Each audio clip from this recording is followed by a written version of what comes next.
Good morning, all of you. Very good morning to all of you. Okay, guys, can you hear my voice? Is my video clarity is okay? Very good morning to one and all present over here. Okay, guys. Right. Okay, so मैंने जो है ना आगे अभी अगर आप देखो chat box के अंदर तो I have shared one Telegram link, right? So वो उस टेलीग्राम लिंक के अंदर आप ज्वाइन हो जाओ। मैंने ये कल ही टेलीग्राम लिंक बनाया हुआ है, right, for specially for this year students, right, specially for this year students, so that I can give you all the notes which I have written over here. वहां पे मैं एक बार अपलोड कर सकता हूँ, ठीक है? तो वो सारी नोट्स मैं वहां पे आज अपलोड कर दूंगा, आप सिर्फ ज्वाइन करके रख दीजिए वहां पे। और आप लोग को कभी भी कोई डाउट वगैरह हो तो वो टेलीग्राम लिंक से हम लोग एक लिंक बनाते हैं, वहां से हम लोग डाउट वगैरह सॉल्व जो है वो करेंगे, राइट? ठीक है, तो अगेन मैं इधर जो है वो लिंक आप लोग को दे देता हूं मैं, right? You can share, you can join that my channel, that is your private channel, right? मतलब अगर आप लोग के फ्रेंड्स भी होते तो वो इज इंटरेस्टेड, आप उनको ये लिंक को शेयर कर सकते हो, राइट? सो हम लोग ज्यादा उसको हम लोग ओपन लिंक मैंने नहीं रखा हुआ है, राइट? सो हम लोग जो मेहनत करते हैं इधर नोट्स जो हम लोग ने बनाई हुई इधर जो आपने अटेंड किए वो नोट्स सारी मैं पहले तो वहां पे अपलोड कर दूंगा ताकि आपके पास सारी नोट्स आ जाए, ठीक है? और अगर आप लोगों को कोई भी डाउट वगैरह होता है तो आप डायरेक्टली उसके अंदर आप लोग मैसेज करोगे या क्वेश्चन का फोटो सेंड कर दोगे, I will be solving that questions and आपके लिए वो चीज और इजी हो जाएगी, ठीक है? सो हम लोग एक ही चैनल थ्रू हम लोग ये सारी चीज करेंगे। I am not taking WhatsApp, I am giving you a Telegram link. तो आपकी अगर मुझे कोई पीडीएफ वगैरह आपको शेयर करनी हो कोई इंपॉर्टेंट तो भी मैं उसमें आपको इंजीनियरिंग मैथ्स के रिलेटेड में आपको शेयर कर सकता हूँ, ठीक है guys? Okay, right. So you can join. अभी मैं कोई कंटेंट उसके अंदर अभी मैंने नहीं रखा है, जब एक बार ज्वाइन हो जाओ फिर मैं उसको वापस से अपनी नोट सारी अपलोड कर दूंगा उस चैनल के अंदर, ठीक है? सो वो अभी मैं आज ही कर दूंगा, कल ही मैंने बनाया because most of the students are not getting my notes from the management, right? थोड़े स्टूडेंट्स को मिल रही है, थोड़े लोग ग्रुप में नहीं है, तो उसके कारण आप लोग को नहीं हो रहा है, ठीक है? Okay, very good morning to one and all present here. The invite link has expired. Okay, I will check to that, right? कैसे? अभी तो कल ही हुआ था ना, invite link expired कैसे हो गया? I don't know. ठीक है, चलो ये मैं वर्कआउट करता हूँ, है ना? एक ही मिनट, चलो देख लेता हूँ मैं भी।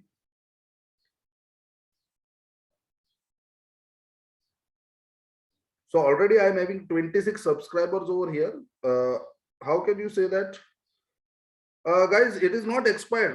ये है, सब तो है, हमारे जो भी स्टूडेंट्स है वो बहुत सारे ऐड भी हो चुके हैं इधर, राइट और not? It is not expired guys, बहुत सारे स्टूडेंट्स है ज्वाइन हुए अभी, राइट और नॉट? है ना? एक्सपायर्ड नहीं हुआ ये, the invite link has not expired yet. Same link ही है हमारा अभी भी, राइट? जो मैंने आप लोग को इधर मैसेज किया वही लिंक है। एक और बार चेक कर दीजिए यार, एक और बार आप चेक कर लो, ठीक है? एक और बार चेक कर लीजिए। ओके ओके, ठीक है, चलो ठीक है भाई, चलो स्टार्ट करते हैं हम लोग। इधर से एक बहुत ही अच्छा सेशन आज का रहेगा आप लोग का, और बहुत इंपॉर्टेंट सेशन है आज हमारा, continuity and differentiability. A very good morning to one and all present over here. सब लोग को गाइस जो अभी एंटर हुए सब लोग को very good morning and try to enter at 7:30, right? आप 5-10 मिनट थोड़ा सा इधर उधर मत करिए, बिकॉज वो 5-10 मिनट का फिर हमारा जो घाटा होते जाता है वो 10 लेक्चर मिला के वो पूरा 1.5-2 घंटे का हमारा वो लॉस होते रहता है, राइट और not? So please enter eight on time, right? क्योंकि मुझे देखो अभी भी एंटर हो रहे हैं तो फिर मैं नया टॉपिक का जो है वो स्टार्ट नहीं कर सकता, बिकॉज बीच से एंटर हो जाएगा तो पूरा सेशन आपका चला जाएगा, ठीक है? So please enter on time, right? सब लोग टाइम से एंटर हो जाओ ताकि हम लोग जितना जल्दी हो सके उतना जल्दी स्टार्ट कर सकते हैं, ठीक है? Okay, very good. सो आज का हमारा दिन रहेगा, आज हमारा टॉपिक रहेगा लिमिट के अंदर हमने ऑलरेडी सारे स्टैंडर्ड फॉर्मेट्स और इनडिटरमिनेट फॉर्म्स हमने पढ़ लिए थे। आज हमारा है कंटिन्यूटी एंड डिफरेंशिएबिलिटी का। अगेन द कैलकुलस को हम लोग धीरे धीरे आगे बढ़ रहे हैं, right? And then we will come with the differentiation and application of differentiation, then we can come with integration and application of integration, और उसके बाद आप लोग का डबल एंड ट्रिपल इंटीग्रेशन हो जाएगा। तो इस तरीके से सेशन प्लान आउट है। और आपके पास उसके अंदर लास्ट में एक हो जाएगा वेक्टर कैलकुलस का एक सेशन, ठीक है? लास्ट में एक हो जाएगा वेक्टर कैलकुलस का सेशन। सो बहुत ही अच्छा सेशन होने वाला है, सब लोग एंटर हो जाइए fast. Okay, so I am starting the lecture now, right? So first thing is what is the continuity and what is the differentiability. We will understand the definition of that.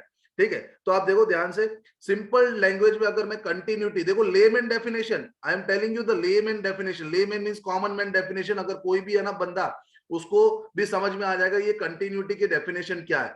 So any function f of x is said to be continuous if we can draw the graph of that function without lifting pen, right? So if you are drawing the graph, if you are drawing the graph of any function, now the most important thing is function, guys. The most important thing is it should be the graph of function. ऐसा नहीं होना चाहिए कि वो function नहीं हुआ, right? So you cannot draw the randomly diagram. You cannot draw any random diagram. You have to draw the graph of function. And if you are drawing the graph of function, and if you are drawing it without lifting the pen, then that function is said to be continuous function. That function is said to be continuous function. For example, I am drawing any polynomial graph, right? अगर polynomial function के अगर तुमने graph देखे हो, तो graph of polynomial function देखो ऐसे हमेशा ऐसे जाएगा, या आप लोग का ऐसा ग्राफ होगा, या आप लोग का इस तरीके से कुछ ग्राफ होगा, जहां पे आप लोग ने कहीं पे पेन उठाई नहीं है, right? You have not lifted the pen to draw the graph. So that type of functions are known as continuous function. But फिर आप बोलोगे सर अगर मैं ऐसा ग्राफ बनाऊं, तो अगर मैं ऐसा कोई ग्राफ बनाऊं तो गाइस ये आपका फंक्शन का ग्राफ ही नहीं हुआ. This is not a function. ये जो आप एलिप्स बोलते हो, सर्कल बोलते हो, सपोज मान लो कि आपने इसको सर्कल बोला, but this is not a function. Why not a function? Why it is not a function? You don't you have to understand the basic definition of function. अगर आप इधर वर्टिकल लाइन टेस्ट करते हो, vertical line test करते हो मतलब आपके पास, अगर आप देखो इधर से वर्टिकल लाइन मैंने बना दी, तो एक x की वैल्यू पे, सपोज मान लो ये x इज इक्वल टू 2 है, एक x की वैल्यू पे आप लोग के पास y की दो वैल्यूज आ रही है. देखो इधर आ जाएगा, इधर आप लिखोगे 2 कॉमा कुछ वैल्यू, और इधर भी आप लिखोगे 2 कॉमा समथिंग, राइट और not? So for one value of x, you are getting two values of y, and that is not a definition of function. For a unique x, for only one x, there should be only one y. अगर आप देखो, अगर इसको तुम graph पे अंदर देख लो, तो एक x पे एक ही y आएगा, एक x पे आपका एक ही y आ गया. फॉर एग्जाम्पल ये हो गया, या इधर आप बना लो एक x पे एक ही y आएगा, इस सारे केसेस के अंदर, राइट और नॉट? सो फंक्शन ये होता है कि अगर एक x के लिए एक y आ जाता है तो ही फंक्शन हम बोलते हैं. और अगर तुमने वो फंक्शन का ग्राफ जब बनाया without lifting your pen, then that function is said to be continuous function. That function is said to be continuous function. So your this function, ये आपका जो एलिप्स हो गया या हाइपरबोला तुम बोल, सॉरी सर्कल तुम बोल दो, they are not your functions. They are not your functions, right or not? वो आपके फंक्शन नहीं हुए, क्योंकि उसके अंदर एक x की वैल्यू पे दो y की वैल्यूज आ सकती है. एक x इज इक्वल टू 2 पे y is equal to, suppose मान लो इधर प्लस पूरा है और इधर माइनस पूरा है, ऐसे दो वैल्यूज आ सकती है, राइट और not? So that is not a function. तो फंक्शन को हम कंटिन्यूस या डिसकंटिन्यूस बोल सकते हैं. तो ऐसा नहीं कि कोई भी रैंडमली ग्राफ बना दिया और बोल दिया सर इधर पेन नहीं उठा तो ये हमारा कंटिन्यूअस फंक्शन हुआ. ठीक है, कंटिन्यूअस चीज हम लोग सिर्फ फंक्शन में वैलिडेट करते. So it should be a function first, then you can see it is continuous or not, then you have to see it is continuous or not, right? Yes, देखो again यार, तुम लोग ये समझ नहीं रहे हो. पैराबोला जो है वो दो टाइप के होते हैं, y square is equal to 4ax and x square is equal to 4ay. तो उसके अंदर से ऐसा पैराबोला ही आपका फंक्शन माना जाएगा जिसमें आप लोग के पास एक x के लिए आपको एक ही y मिले, एक x के लिए आप लोग को एक ही y मिले, वही तुम्हारा पैराबोला हो सकता है. बाकी वो दूसरा वाला जो है वो पैराबोला नहीं हो सकता. ठीक है, करेक्ट? Right, okay. चलिए नेक्स्ट. तो मैथमेटिकल डेफिनेशन अगर आप देखो इधर से, if you can see the mathematical definition of continuity at a point, तो आप लोग को दिख रहा है continuity at a point, a function f of x is said to be continuous at x is equal to a if आपका जो limit है, limit x tends to a f of x is equal to आपका f of a के बराबर हो जाए. मतलब limit of the function at x is equal to a if that thing is equal to the value of the function at that point. Limit and function का value दोनों same हो जाता है. limit at that point and the value of the function at that point, if both the things are same, then you can say that the function is continuous function. तो अब आप बोल सकते हो. So this is the mathematical definition of the function. ये आपका mathematical definition हो गया. अब देखो ये limit जो होता है ना, उसके लिए आप लोग को obvious बात है कि आपका left hand limit जो होना, left hand limit जो है, left hand limit that is f of a minus is equal to आपका a f of a plus होना चाहिए. मतलब left hand limit is equal to right hand limit होगा. तो आप बोलोगे राइट हैंड लिमिट, तो आप बोलोगे लिमिट इज डिफाइंड और लिमिट आपका एग्जिस्ट करेगा. सो फर्स्ट ऑफ ऑल आपका पहले तो वो पॉइंट पे लिमिट एग्जिस्ट करना चाहिए और आपका एफ ऑफ ए डिफाइंड होना चाहिए और दोनों की वैल्यू सेम होनी चाहिए, right? F of A defined. कई कई बार ऐसा होता है ना कि वो पॉइंट पे आपका फंक्शन का वैल्यू डिफाइंड ही नहीं हुआ, तो भले लिमिट एग्जिस्ट हो गया बट फंक्शन का वैल्यू डिफाइंड नहीं है, तो हम उसको नहीं बोल सकते, राइट। सो कंटिन्यूटी के लिए पहले ये जो लिमिट है वो फंक्शन के वैल्यू के बराबर होना चाहिए, मतलब लिमिट एग्जिस्ट करनी चाहिए और एफ ऑफ ए डिफाइंड होना चाहिए, और ये जो भी वैल्यू आनी चाहिए वो फाइनाइट वैल्यू आनी चाहिए, जो भी वैल्यू आनी चाहिए वो आपकी फाइनाइट वैल्यू आनी चाहिए। फॉर एग्जाम्पल चलो हम लोग देखते हैं, थोड़े से ग्राफ को देख के हम लोग पता करने की ट्राई करते हैं। तो मुझे आपको देखो इधर से कंटिन्यूटी बताना है कि कौन से पॉइंट पे, तो इधर अगर हम लोग देखें चेक करें x इज इक्वल टू 3, तो at x is equal to 3 अगर तुम इधर कंटिन्यूटी चेक करने जाओगे तो आप सबसे पहले क्या करोगे, पहले लिमिट के लिए तो पहले आप लिखोगे सर लेफ्ट हैंड लिमिट मतलब f ऑफ 3 माइनस, फिर आप लिखोगे राइट हैंड लिमिट मतलब f ऑफ 3 प्लस, और फिर आप लिखोगे f ऑफ 3, राइट। ये तीनों वैल्यू को तुम लोग चेक करोगे, इधर से तीनों वैल्यू को चेक करोगे तो देखो अगर 3 माइनस आपने लिया मतलब 3 माइनस मतलब 3 से पहले कोई भी एक पॉइंट ले लो, 3 से पहले अगर आपने कोई भी ऐसा पॉइंट ले लिया उसका अप्रोक्सीमेट आंसर कितना आ रहा है, 4 आ रहा है। आप चेक कर सकते हो, मैंने देखो इधर से वो डॉटेड लाइन से बताया। और 3 प्लस में अगर आप कोई भी पॉइंट ले लो, 3 प्लस में अगर आप कोई भी पॉइंट ले लो और उसका तुम ग्राफ के अंदर चेक करो तो उसका आंसर भी आप लोगों को कितना आ रहा है, 4 आ रहा है। और एफ ऑफ 3 पे तो एग्जैक्टली आंसर कितना है, 4। तो left hand limit is equal to right hand limit, right. हमारे पास इधर कैसा केस हो गया, ये तुम्हारा था left hand limit is equal to आपका राइट हैंड लिमिट आया and that is equal to the function that is equal to the f of 3। So that means हम बोलेंगे कि ये फंक्शन जो है वो मेरा कंटिन्यूअस है। कहां पे कंटिन्यूअस है, कहां पे कंटिन्यूअस है, continuous at x is equal to 3। आपका ये फंक्शन हो गया continuous at x is equal to 3। समझ आ रही है बात आप लोग को, इधर तक ये समझ में आया, continuous at x is equal to 3। सिर्फ ग्राफ को देख के, सिर्फ ग्राफ को देख के आपको पता चला ये फंक्शन आपका कंटिन्यूअस हुआ कि नहीं हुआ, करेक्ट और नॉट, यस और नो, प्लीज टेल मी। इधर तक समझ में आया, left hand limit is equal to right hand limit आ गया and that is the value of function, that is equal to the value of function. So ये हमारा हो जाएगा limit of the function exist. मैंने आपको बताया था लिमिट मतलब 3 माइनस कोई भी एक छोटा सा वैल्यू ले लो, आपका आंसर देखो 4 के तरफ टेंड करेगा, मतलब when x tends to 3 minus the function value is tending to 4, when x tends to 3 plus the function also, the value of the function is also tending to 4. That is why you can say that left hand limit and right hand limit both are 4 and that is equal to f of 3, that is equal to your f of 3. Clear? For example अगर तुम लोग इधर check करोगे at x is equal to 3, suppose इस graph के लिए तुम लोग x इज इक्वल टू 3 पे चेक करिए, तो सबसे पहले मैं लेफ्ट हैंड लिमिट लिखूंगा f ऑफ 3 माइनस, चलिए तो f ऑफ 3 माइनस अगर आप देखोगे f ऑफ 3 माइनस की वैल्यू अप्रोक्सीमेटली जो है ना वो आ रही है, मतलब ऑब्वियस बात है उसकी वैल्यू आ रही है 4। सो लेफ्ट हैंड लिमिट मेरा 4 हो गया। अब मैं 3 प्लस मतलब 3 प्लस पे अगर तुम चेक करने जाओगे, इधर 3 प्लस पे तुम लोग चेक करने जाओगे तो 3 प्लस पे आपका जो वैल्यू आ गया ना वो 5 आ गया, मतलब f ऑफ 3 प्लस जो है वो मेरा वैल्यू जो आ गया 5 आ गया। मतलब left hand limit is not equal to right hand limit, so therefore limit does not exist. This means what, limit does not exist, limit आपका एग्जिस्ट हुआ ही नहीं। लिमिट डज नॉट एग्जिस्ट मतलब उसका मतलब हम लोग क्या लिख सकते हैं, the function is not continuous. भले आपका f ऑफ 3 5, f ऑफ 3 की वैल्यू भी अगर इधर लिखनी है आप लोग को, सिंपल f ऑफ 3 का वैल्यू आपका 5 हो गया, बट आपका left hand limit right hand limit equal नहीं हुआ।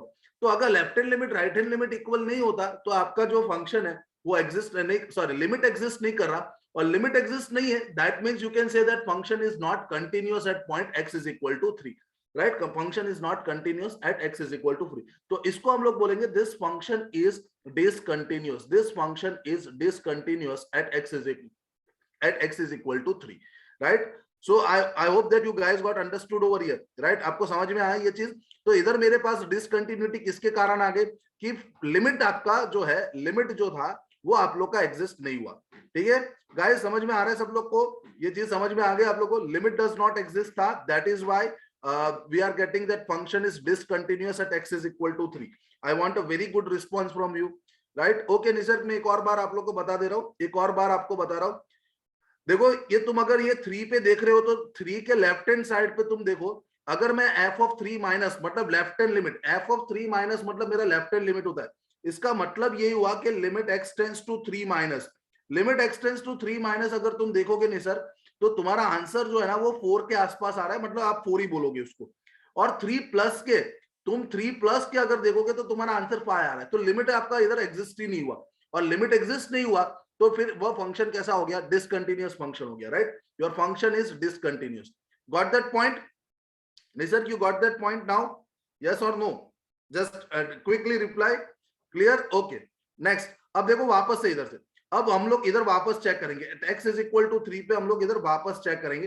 तो अगर तुम लोग f ऑफ 3 माइनस लिखोगे, सपोज इधर तुमने लिखा f ऑफ 3 माइनस, तो f ऑफ 3 अगर माइनस लिखोगे, तो अगर तुम लोग इधर से देखोगे 3 माइनस पे अगर मैं फंक्शन की वैल्यू डालू, 3 माइनस पे अगर मैं फंक्शन की वैल्यू डालू, तो तुम बोलोगे सर हाँ 3 माइनस पे मेरा आंसर इधर 4 आ रहा है. और अगर मैं f ऑफ 3 प्लस कर रहा हूं, f ऑफ 3 प्लस मतलब मैं राइट हैंड लिमिट निकाल रहा हूं, राइट हैंड लिमिट में भी देख रहे हो तुम लोग, तो राइट हैंड लिमिट पे भी तुम्हारा आंसर आ गया 4. राइट हैंड लिमिट पे भी तुम्हारा कितना आंसर आ गया, 4 आ गया. तो इसका मतलब हम लोग बोल सकते हैं सर इधर लिमिट तो एग्जिस्ट हो गया, लिमिट एग्जिस्ट, राइट और नॉट? आपने बोल दिया सर इधर मेरा लिमिट तो एग्जिस्ट है. बट यार जब आपका लिमिट एग्जिस्ट है तो हम f ऑफ 3 को निकालेंगे, और f ऑफ 3 तुम जब निकाल रहे हो तो f ऑफ 3 का वैल्यू आपका 5 आ गया. आप देखो f ऑफ 3 का वैल्यू कितना आ गया आपका, 5 आ गया.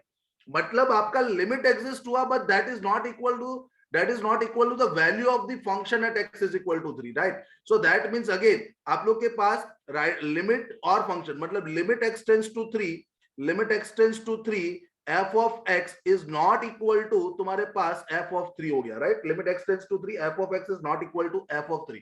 सो अगेन ये फंक्शन आप क्या बोलोगे, डिसकंटिन्यूअस फंक्शन बोलोगे. अगेन ये फंक्शन क्या बोलोगे आप लोग, इसको डिसकंटिन्यूअस फंक्शन बोलोगे, ठीक है? सो आप देखो अगर इसका ग्राफ भी बनाने जाओगे तो तुम लोग ऐसे बनाओगे, फिर पेन उठाओगे और इधर डॉट करोगे, और फिर वापस ये ग्राफ आप लोग ऐसे बनाओगे, राइट और not? So that means again you are lifting the pen for drawing the graph of this function. इधर भी आप देखो, इधर तक आप ग्राफ बनाओगे, फिर पेन उठा के आप लोग you will lift the pen and then you will draw this portion. So this is also discontinuous. तो जो पोर्शन पे आप लोग का पेन उठता है ग्राफ बनाने के समय, तो वो सारे फंक्शंस जो होते हैं उसको हम डिसकंटिन्यूअस फंक्शन बोलते हैं.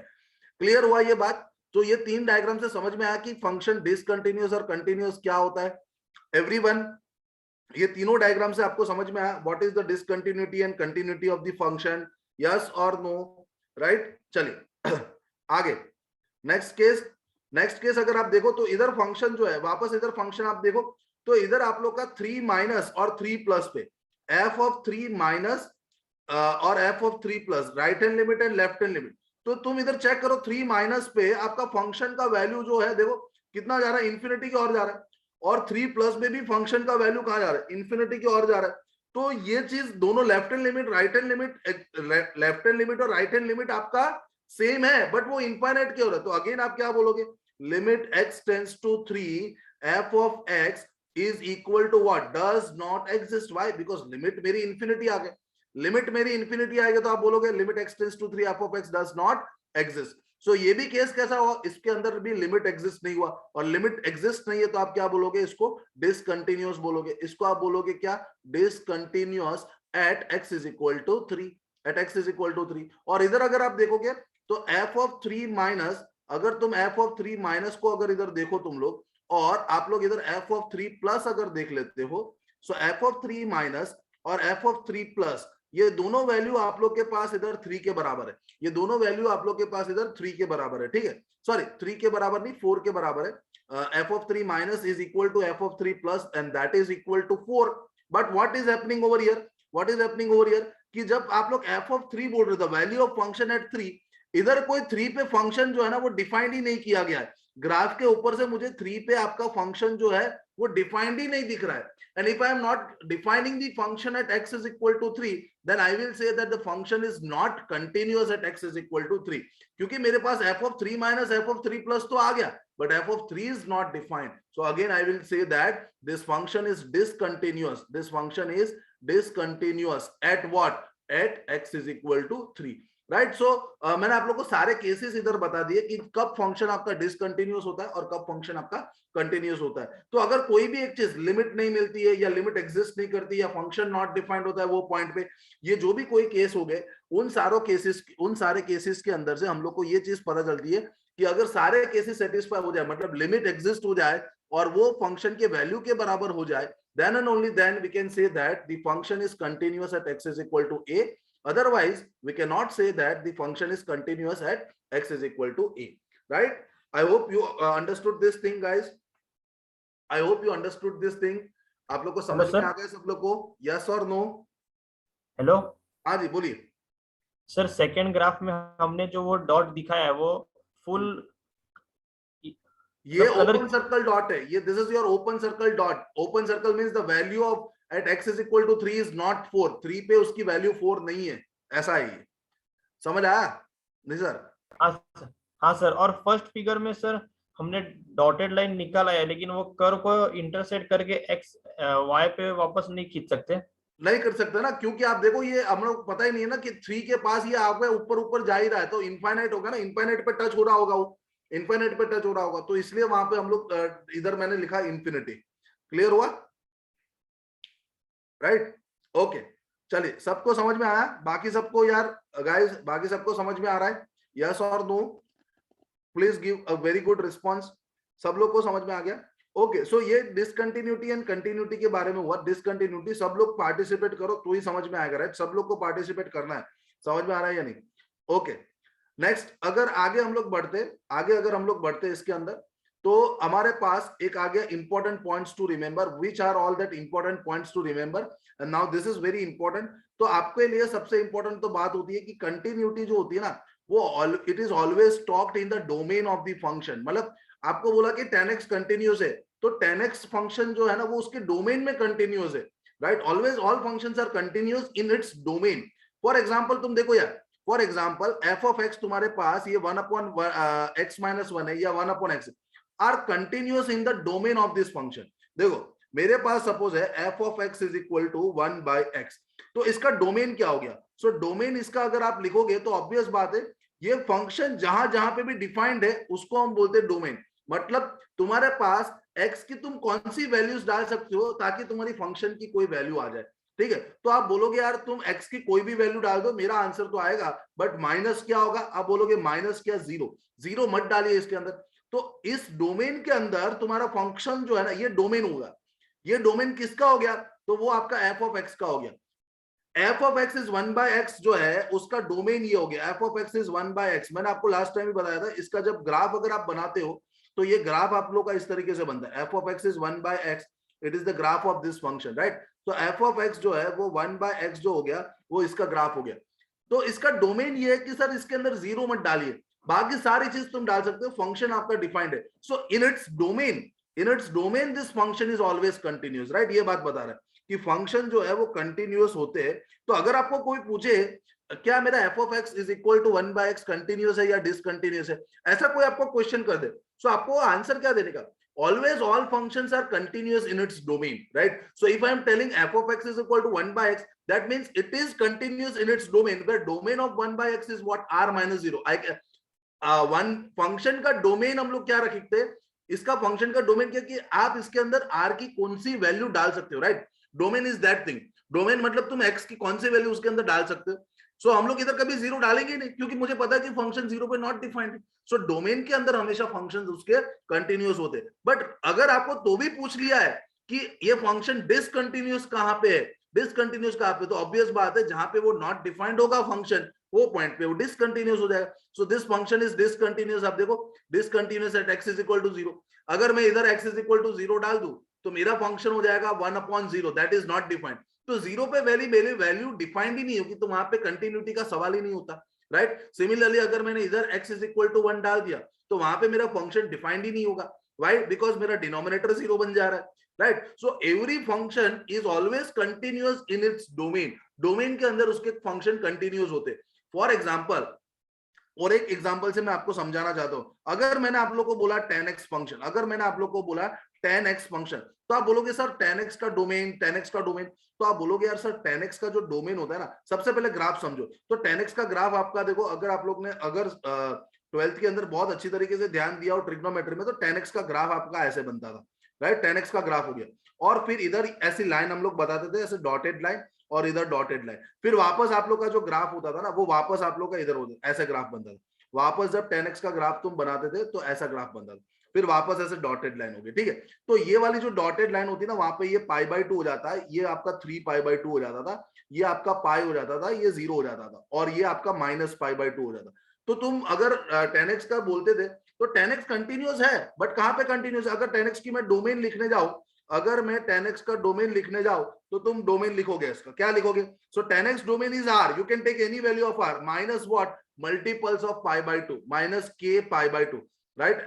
माइनस क्या, r minus k pi by 2, right? कि multiples of pi by 2, pi by 2 के अलावा तुम लोग कोई भी चीज ले सकते हो इधर से, पाई बाय 2 के अलावा तुम लोग, okay, multiples of pi by 2 मतलब okay 2n plus 1 pi by 2 लिखेंगे, right? Odd multiples of pi by 2, again that should be specific, right? Or no, pi by 2 3 pi by 2, so you will write odd multiples of pi by 2, ऐसा लिखूंगा मैं 2k plus 1 pi by 2, r minus 2k plus 1 pi by 2, it should be the odd multiple of pi by 2. So 10x is continuous function, this is the graph of 10x.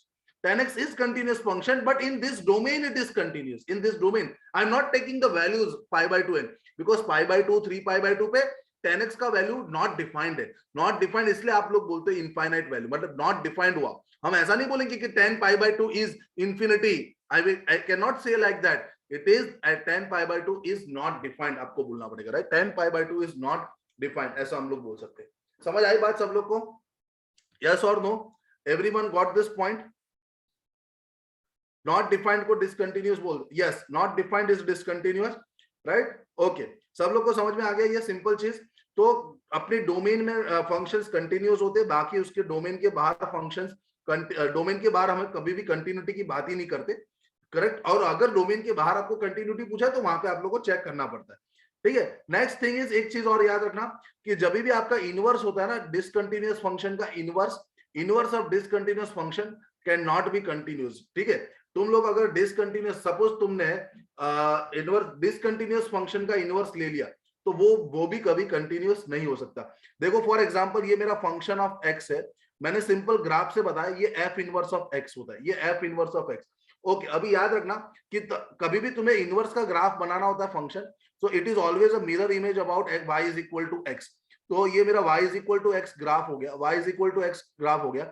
अगर मुझे f of x का inverse बनाना है ना, तो आप लोग mirror image बना दो अबाउट द लाइन, इसको मिरर बना दो, y is equal to x को तुम मिरर बना दो। तो देखो इसी ग्राफ में मैं इसका इनवर्स बना सकता हूँ, तो ये पॉइंट आपने इधर लिखा तो वो पॉइंट मैं इधर रख सकता हूँ। इसका मिरर इमेज अगर आप बनाओगे तो इसका मिरर इमेज आपका ऐसा निकलेगा, और सेम वे तुम अगर इसका मिरर इमेज बनाने जाओगे तो इसका मिरर इमेज आप लोग का ऐसा दिखेगा। तो आप लोग को देखो ये मैंने जो ब्लू कलर का ग्राफ बनाया वो इधर भी एक अलग से बना के रखा, सो ये मेरा f इनवर्स ऑफ x है, ये मेरा f इनवर्स ऑफ x है, ठीक है? सो डिसकंटिन्यूअस फंक्शन होते हैं, उनके इनवर्स भी कंटिन्यूअस नहीं हो सकते, उनके इनवर्स भी क्या होंगे, डिसकंटिन्यूअस होंगे, राइट? सो ये दो इंपॉर्टेंट पॉइंट आप लोग को याद रखने, कंटिन्यूअस फंक्शन के इनवर्स कंटिन्यूअस रहते और डिसकंटिन्यूअस फंक्शन के इनवर्स डिसकंटिन्यूअस रहते।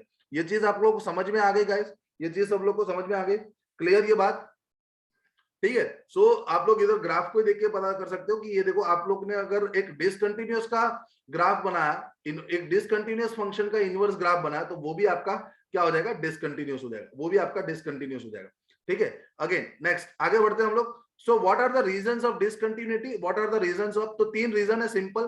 देखो कंटिन्यूअस फंक्शन क्या होता है, कंटिन्यूअस जो होता है आपका कंटिन्यूअस फंक्शन जो है वो तभी होता है जब लिमिट आप लोग का x tends to a, f of x is equal to आपका f ऑफ a के बराबर हो गया, ठीक है? तब तुम बोलोगे कि फंक्शन आपका कंटिन्यूअस है।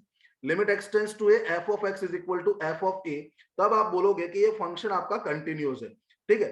अब कंटिन्यूटी में जो अगर आप लिखोगे इधर से, तो इसका डिसकंटिन्यूअस कब हो सकता है सर? तो आप बोलोगे फर्स्ट पॉइंट डिसकंटिन्यूटी नहीं होने के लिए आप बोलोगे कि limit x tends to a, f of x does not exist, right? पहला रीजन तो यही होगा ना कि अगर आप लोग का ये जो लिमिट है फंक्शन का वो एग्जिस्ट नहीं हुआ, limit x tends to a, f of x does not exist, तो तब आपका फंक्शन डिसकंटिन्यूअस हो सकता है।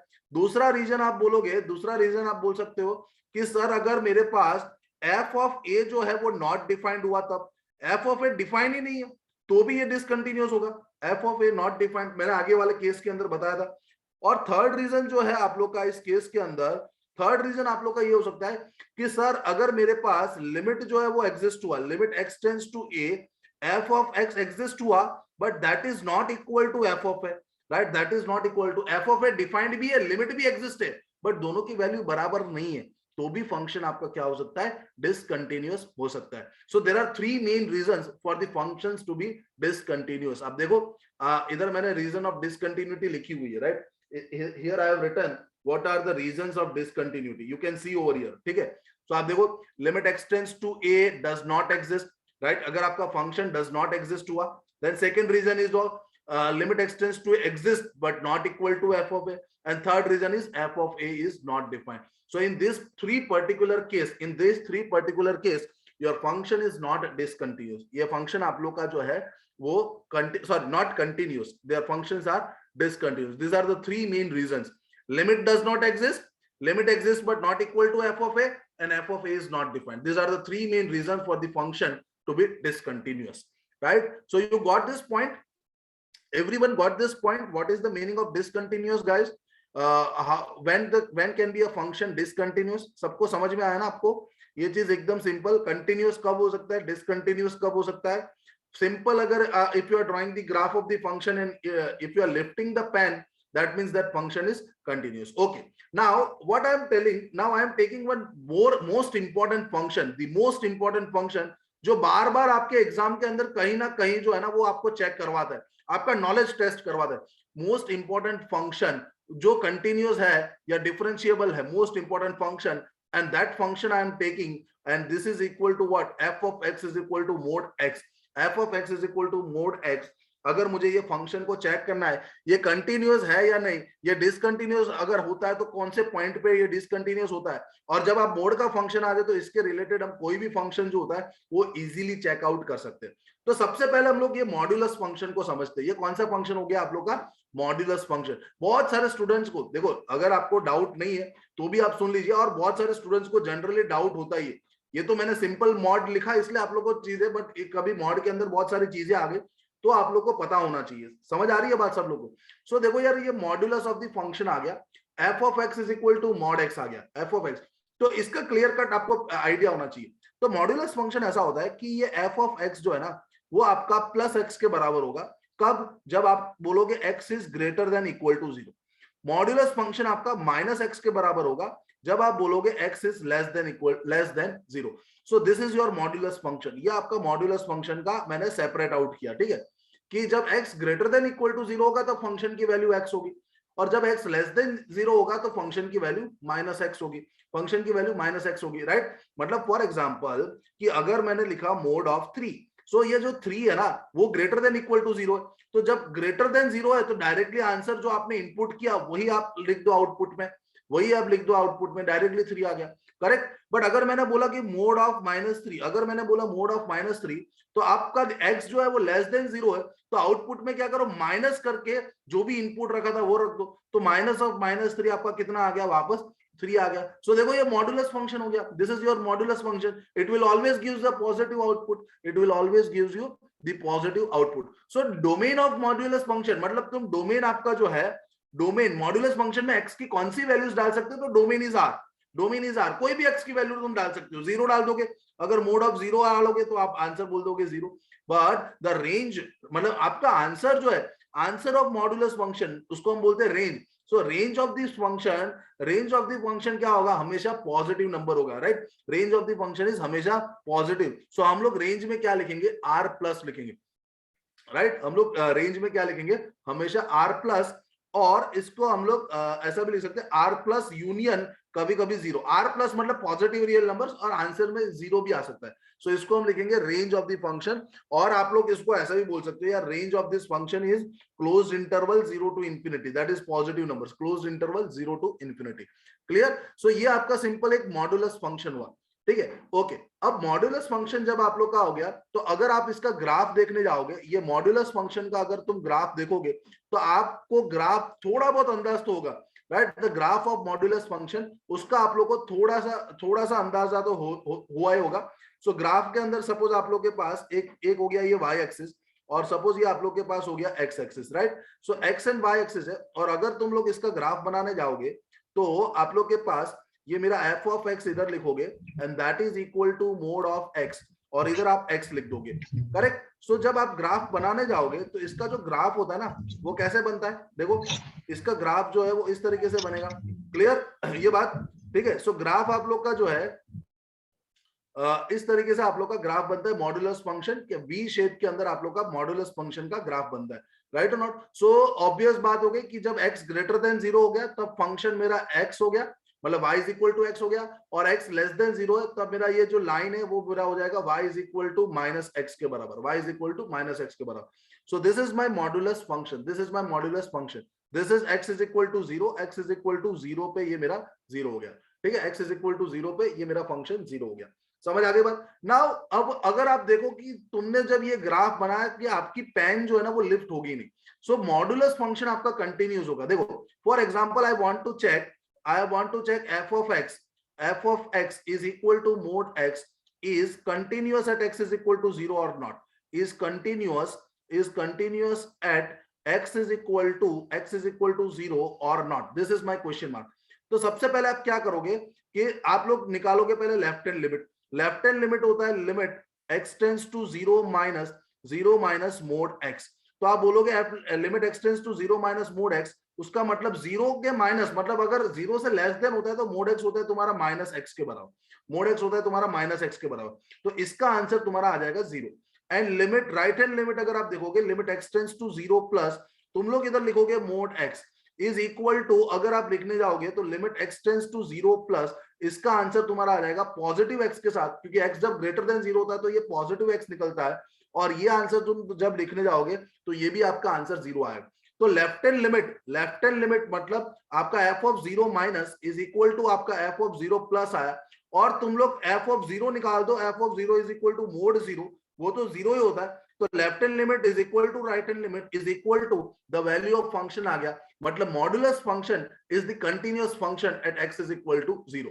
सो मॉड्यूलस फंक्शन आपका पूरा जो है वो कंटीन्यूअस फंक्शन है. Modulus function is continuous function, you can write. तो आपका आप लोग इधर लिख सकते हो कि मॉड्यूलस फंक्शन जब भी दिखे वो आपका एक continuous function, modulus is your continuous function. Modulus function जो है वो आप लोग का कंटीन्यूअस फंक्शन है. समझ आ गई बात? मॉड्यूलस फंक्शन हमेशा आप लोग का कंटीन्यूअस फंक्शन होगा, कभी भी उसके अंदर आपका डिसकंटिन्यूअस का पॉसिबिलिटी हो ही नहीं सकता. सर हर एक पॉइंट पे modulus function is continuous. Clear हो गया इधर तक? मॉड्यूलस फंक्शन सिंपल ये पता चला आप लोगों की कंटीन्यूअस है या नहीं. Modulus function is always continuous, right? जहां पे 0 होता है, तुम देखो मॉड्यूलस फंक्शन का एक चीज देखो, जहां पे 0 होता है वहां से ग्राफ टर्न लेता है, जहां से 0 होता है वहां से ग्राफ एक शार्प टर्न लेता है. तो पहले ग्राफ ऐसे आ रहा था, जहां पे भी 0 आया वहां से वो ग्राफ जो है ना पूरा शार्प टर्न ले लिया, ऑपोजिट, वहां से उसके ऑपोजिट डायरेक्शन में पूरा सा शार्प टर्न ले लिया. ठीक है, तो अगर आप लोग का थोड़ा सा नॉलेज में टेस्ट करूं, और अगर मैंने ऐसा बोला what is the modulus of what is the graph of the function, what is the graph of the function to mod of 2x plus 5. अगर मैं ऐसा पूछूं आप लोग को कि अगर मुझे ये फंक्शन का ग्राफ बनाना है, ये फंक्शन का ग्राफ बनाना है तो मैं कैसे बनाऊंगा? ठीक है, तो बहुत ही सिंपल होता है ये फंक्शन का ग्राफ. आप लोग भी सोच सकते हो कि सर अगर, क्योंकि ग्राफ एक बार बन गया तो देखो कंटिन्यूटी डिफरेंशिएबिलिटी बहुत सिंपल होती है.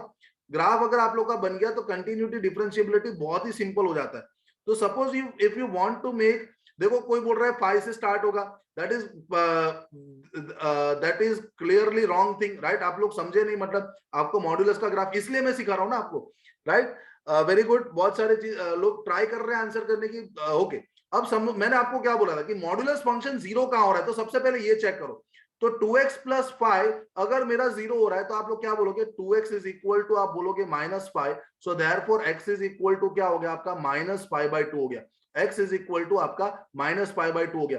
तो आप x इज इक्वल टू -5/2 मतलब -2.5, तो आपका x जो है ना वो इधर आपका -5/2 आएगा, सपोज इस साइड आएगा. तो जब आप लोग के पास x इज इक्वल टू -5/2 उस साइड आया, वहां से आप लोग मॉड्यूलस फंक्शन का सेम ग्राफ आप बना दीजिए, फिर आप लोग का ये जो ग्राफ हो जाएगा वो ऐसे बन जाएगा. सो मॉड्यूलस फंक्शन का ग्राफ जो है वो इस प्रकार बन जाएगा आप लोग का. समझ आ रही है बात आप लोग को? ठीक है, सो ये आपका मॉड्यूलस फंक्शन का ग्राफ हो गया. सो this is your y axis, this is your x. तो ये मोड ऑफ 2x प्लस 5 का ग्राफ हो गया, ये आपका मोड ऑफ 2x प्लस 5 का ग्राफ हो गया, राइट? -5/2 से स्टार्ट हुआ. वेरी गुड, -5/2 से स्टार्ट हुआ. सो मॉड्यूलस फंक्शन का क्वेश्चन आया ना, हमेशा याद रखना, पूरी लाइफ टाइम याद रखना आप लोग कि whenever you are getting the question of modulus function, you just plot the graph of that function, you will easily get the answer.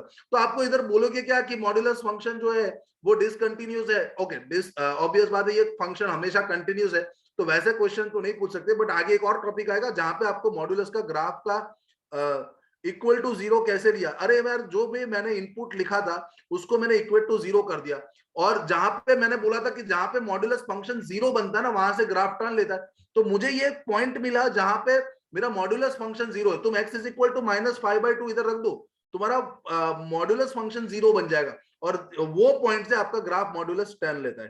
ठीक है, समझ आ गई बात? मोड के अंदर दो।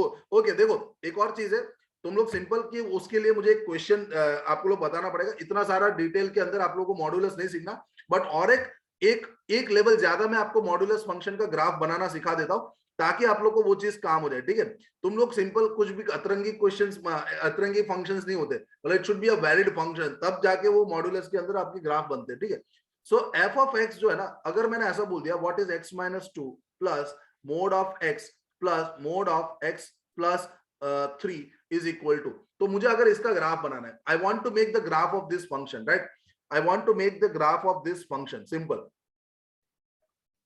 हाँ जीरो से, अरे ग्राफ जीरो से नहीं जाएगा, ग्राफ जीरो से नहीं जाएगा तो चलता है मॉड में। मैंने कहा बोला कि जीरो से ग्राफ जाना चाहिए, निजक मैंने ऐसा बोला है कि आपका जो ग्राफ है ना मॉड्यूलस का, वो जहां पे फंक्शन जीरो होता है ना वहां से टर्न लेता है, जहां पे फंक्शन जीरो होता है वहां से टर्न लेता है। बट ये एक नया एक एडवांस केस आ गया कि अगर मुझे ऐसा कोई फंक्शन दिया हो और अगर मेरे को बोला कि आप इस फंक्शन का प्लॉटिंग करिए, इस फंक्शन को चेक करिए ये कंटिन्यूस है या नहीं, ये सब चीज, तो अगर आप देखोगे तो इसके अंदर क्या केस हो सकता है, तो आप बोल सकते हो सर इसके अंदर अगर मुझे चेक करना हो तो बहुत सिंपल चीज है, ध्यान से देखना और इसको समझना। इसका ग्राफ बनाने से पहले तुमको फंक्शन को स्प्लिट करना आना चाहिए। इसका ग्राफ बनाने के लिए तुम्हें फंक्शन को स्प्लिट करना आना चाहिए। तो देखो मैं नंबर लाइन ले रहा हूं, एक नंबर लाइन मैंने ले ली, ध्यान से सब लोग कॉन्सेंट्रेशन के साथ देखना। अब मैंने आपको बोला कि ये x - 2 है, देखो मोड ऑफ x - 2 है। ठीक है, तो सबसे पहले इंडिविजुअल ब्रैकेट्स कहां पे जीरो हो रहे हैं वो चेक करो। सबसे पहले आप लोग इंडिविजुअल ब्रैकेट जो है वो कहां पे जीरो हो रहे हैं वो चेक करो। तो चलो पहला ब्रैकेट कहां पे जीरो होगा, तो आप बोलोगे sir x is equal to 2 पे ये जीरो होगा। Okay, x is equal to 2 पे मैंने इस ब्रैकेट को लगा दिया, x इज इक्वल टू 2 पे मैंने इस ब्रैकेट को लगा दिया। ठीक है, थोड़ा सा 2 में दूर रखता हूं, सपोज मैंने इधर रख दिया x इज इक्वल टू 2 पे। फिर बोलोगे ये वाला ब्रैकेट जीरो कहां पे होगा, तो वो आप बोलोगे जीरो पे ये होगा। और ये वाला ब्रैकेट जीरो कहां पे होगा, तो तुम बोलोगे इसको कि ये वाला ब्रैकेट मेरा जीरो जो है ना वो -3 पे होगा। ये मेरा ब्रैकेट जो है जीरो -3 पे होगा। समझ आ गई बात? सो मैंने पूरे नंबर लाइन के टोटल मेरे पास 4 रीजन आ गए, एक तो 2 से राइट हैंड साइड वाला, एक 0 से 2 के बीच का, एक 0 से -3 के बीच का, और एक -3 के लेफ्ट हैंड साइड वाला, ऐसे टोटल 4 रीजन आ गए। राइट, अब हमेशा याद रखना मॉड्यूलस फंक्शन की बेसिक डेफिनेशन अगर तुम लोग याद रखो, मॉड्यूलस फंक्शन की डेफिनेशन हमेशा जहां पे फंक्शन जीरो होता है, राइट, जो फंक्शन मतलब इधर x, जो फंक्शन जीरो होता है जीरो के राइट हैंड साइड में, जहां से जीरो होता है वहां के राइट हैंड साइड में सारे आपके है वो पॉजिटिव के साथ खुलते, और कोई पॉइंट से लेफ्ट हैंड साइड पे सारे फंक्शंस आपके नेगेटिव के साइड खुलते, सारे फंक्शंस आपके नेगेटिव के साइड खुलते। मतलब फॉर एग्जांपल अगर आप देखो कि आप लोग के पास ये 2 के राइट हैंड साइड, 2 के राइट हैंड साइड मतलब सारे पॉइंट्स के राइट हैंड साइड हुआ ना। अगर मैंने बोला 2 के राइट हैंड साइड, तो -3 के भी राइट हैंड साइड हुआ, 0 के भी राइट हैंड साइड हुआ, और 2 के भी राइट हैंड साइड हुआ। मतलब जब आपका x जो है वो ग्रेटर देन इक्वल टू 2 होता है, ये रीजन मेरा ये हुआ, x greater than equal to 2 हुआ, ये सारे फंक्शंस पॉजिटिव के साथ खुलेंगे। तो f ऑफ x आप क्या बोलोगे, f ऑफ x आप बोल दोगे, चलो पॉजिटिव के साथ खोलो तो ये हो जाएगा x - 2 प्लस x प्लस 3, सारी चीज पॉजिटिव के साथ खुलेगी। x greater than equal to 2, x greater than equal to, this region is always on the right hand side of all these 3 points, 2 के भी राइट हैंड साइड, 0 के भी right hand side, और -3 के भी राइट हैंड साइड। तो ये तुम्हारा हो गया x प्लस ये हो जाएगा मेरा हो गया 3x, और -2 प्लस 3 आप बोलोगे ये मेरा 1 हो जाएगा। तो अगर मैं इसका ग्राफ बनाने जाऊंगा, तो आप लोग क्या करोगे इसके ग्राफ बनाने के लिए, और मैं आप लोग को एक टेक्निक भी बता दूंगा, सिंपल सा एक टेक्निक है, इसके अंदर कुछ ज्यादा है नहीं। ठीक है, जब आप इसका ग्राफ, बट थोड़ा सा मैं आप लोग को बता दे रहा हूं कि कैसे ये ग्राफ जा रहा है। ठीक है, just I am making you the clear concept of modulus function, क्योंकि ये क्वेश्चंस आते और वहां पे हम लोग को गड़बड़ाना नहीं है। ठीक है, वहां पे हमारी मिस्टेक्स नहीं होनी चाहिए। तो सबसे इंपॉर्टेंट बात तो ये मेरा जो रीजन हुआ, आप लोग के पास इधर मेरे पास एक पॉइंट आया था, इधर मेरा पॉइंट था x इज इक्वल टू 2, मुझे ये चीज पता है कि 2 के बाद मेरा फंक्शन का ग्राफ ऐसा होना चाहिए। 2 के बाद मेरा फंक्शन का ग्राफ होना चाहिए 3x+1। अभी मैं ग्राफ नहीं बना रहा, बट इस साइड मेरे पास y is equal to 3x+1 की लाइन होनी चाहिए, ठीक है।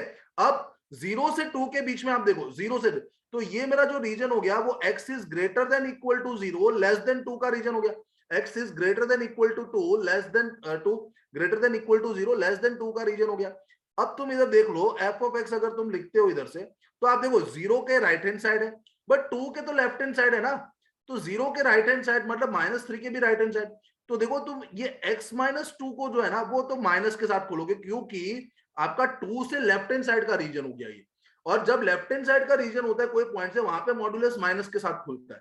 फिर प्लस, अब देखो इधर आप लोग के पास ये मॉड x है, और मॉड आपका 0 के राइट हैंड साइड है, तो मॉड x पॉजिटिव के साथ खुलेगा, और मोड ऑफ x+3 मतलब -3 से भी ये राइट हैंड साइड वाला रीजन हो गया, तो ये भी प्लस से खुलेगा, ये भी रीजन आपका प्लस से खुलेगा।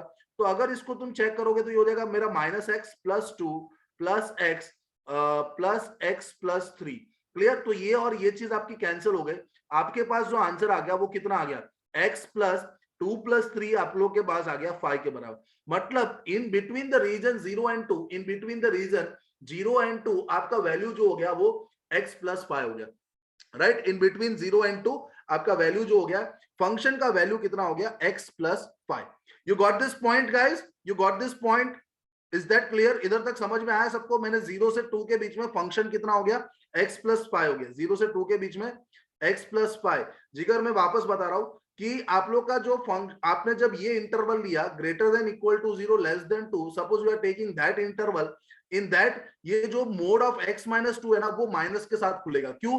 क्योंकि ये जो भी आपने रीजन लिया वो तुमने 2 के लेफ्ट हैंड साइड वाला रीजन लिया, तुम 2 से कम कोई भी इधर एक वैल्यू डाल दो, ये आपका मॉड्यूलस माइनस को बना देगा, ठीक है। 2 से कम कोई भी एक वैल्यू डाल दो इधर से, 2 से कम कोई भी वैल्यू, वो मॉड्यूलस तुम्हारा राइट हैंड साइड वाला बना देगा। समझ रहे हो तुम लोग, यस और नो? ठीक है। फिर हमारे पास आ जाता है इधर से ये वाला रीजन, तो ये कौन सा रीजन है, x is greater than equal to -3 less than 0, x is greater than equal to -3 less than 0। तो सिंपल रीजन हो गया ये, f of x is equal to कितना, f of x is equal to कितना, तो आप बोलोगे देखो -3 के राइट हैंड साइड है, दूसरे दो के तो लेफ्ट हैंड साइड है, तो ये भी माइनस के साथ खुलेगा, माइनस ऑफ x-2, ये मोड x भी माइनस के साथ खुलेगा, बट -3 के राइट हैंड साइड है तो ये x+3 हो जाएगा।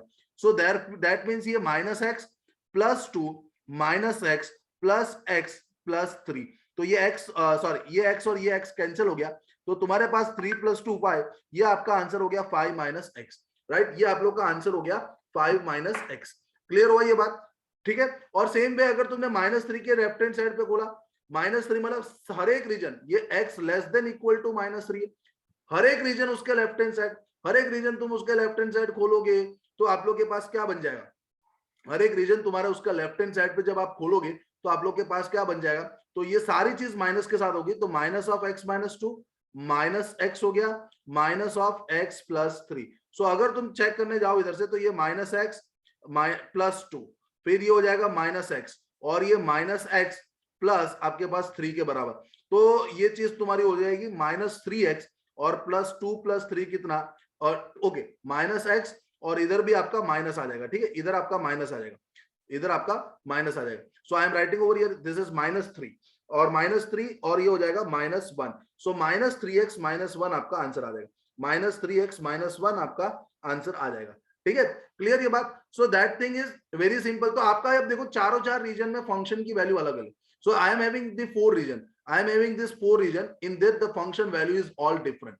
क्लियर? बट अगर मुझे उसका ग्राफ इजीली प्लॉट करना है ना, उसका ग्राफ अगर मुझे इजीली प्लॉट करना है, आप सपोज क्या कर लो, सबसे पहले आप क्या कर लो, 2 से 0, 0 से -3, ये सारे पॉइंट्स आप रख दो, तो एक मेरा हो जाएगा, एक मेरा जो पॉइंट हो गया ये हो गया, जो भी जहां पे भी फंक्शन 0 हो रहे हैं ना वो चीज रख दो, और एक मेरा पॉइंट हो जाएगा इधर से x is equal to -3, x is equal to -3।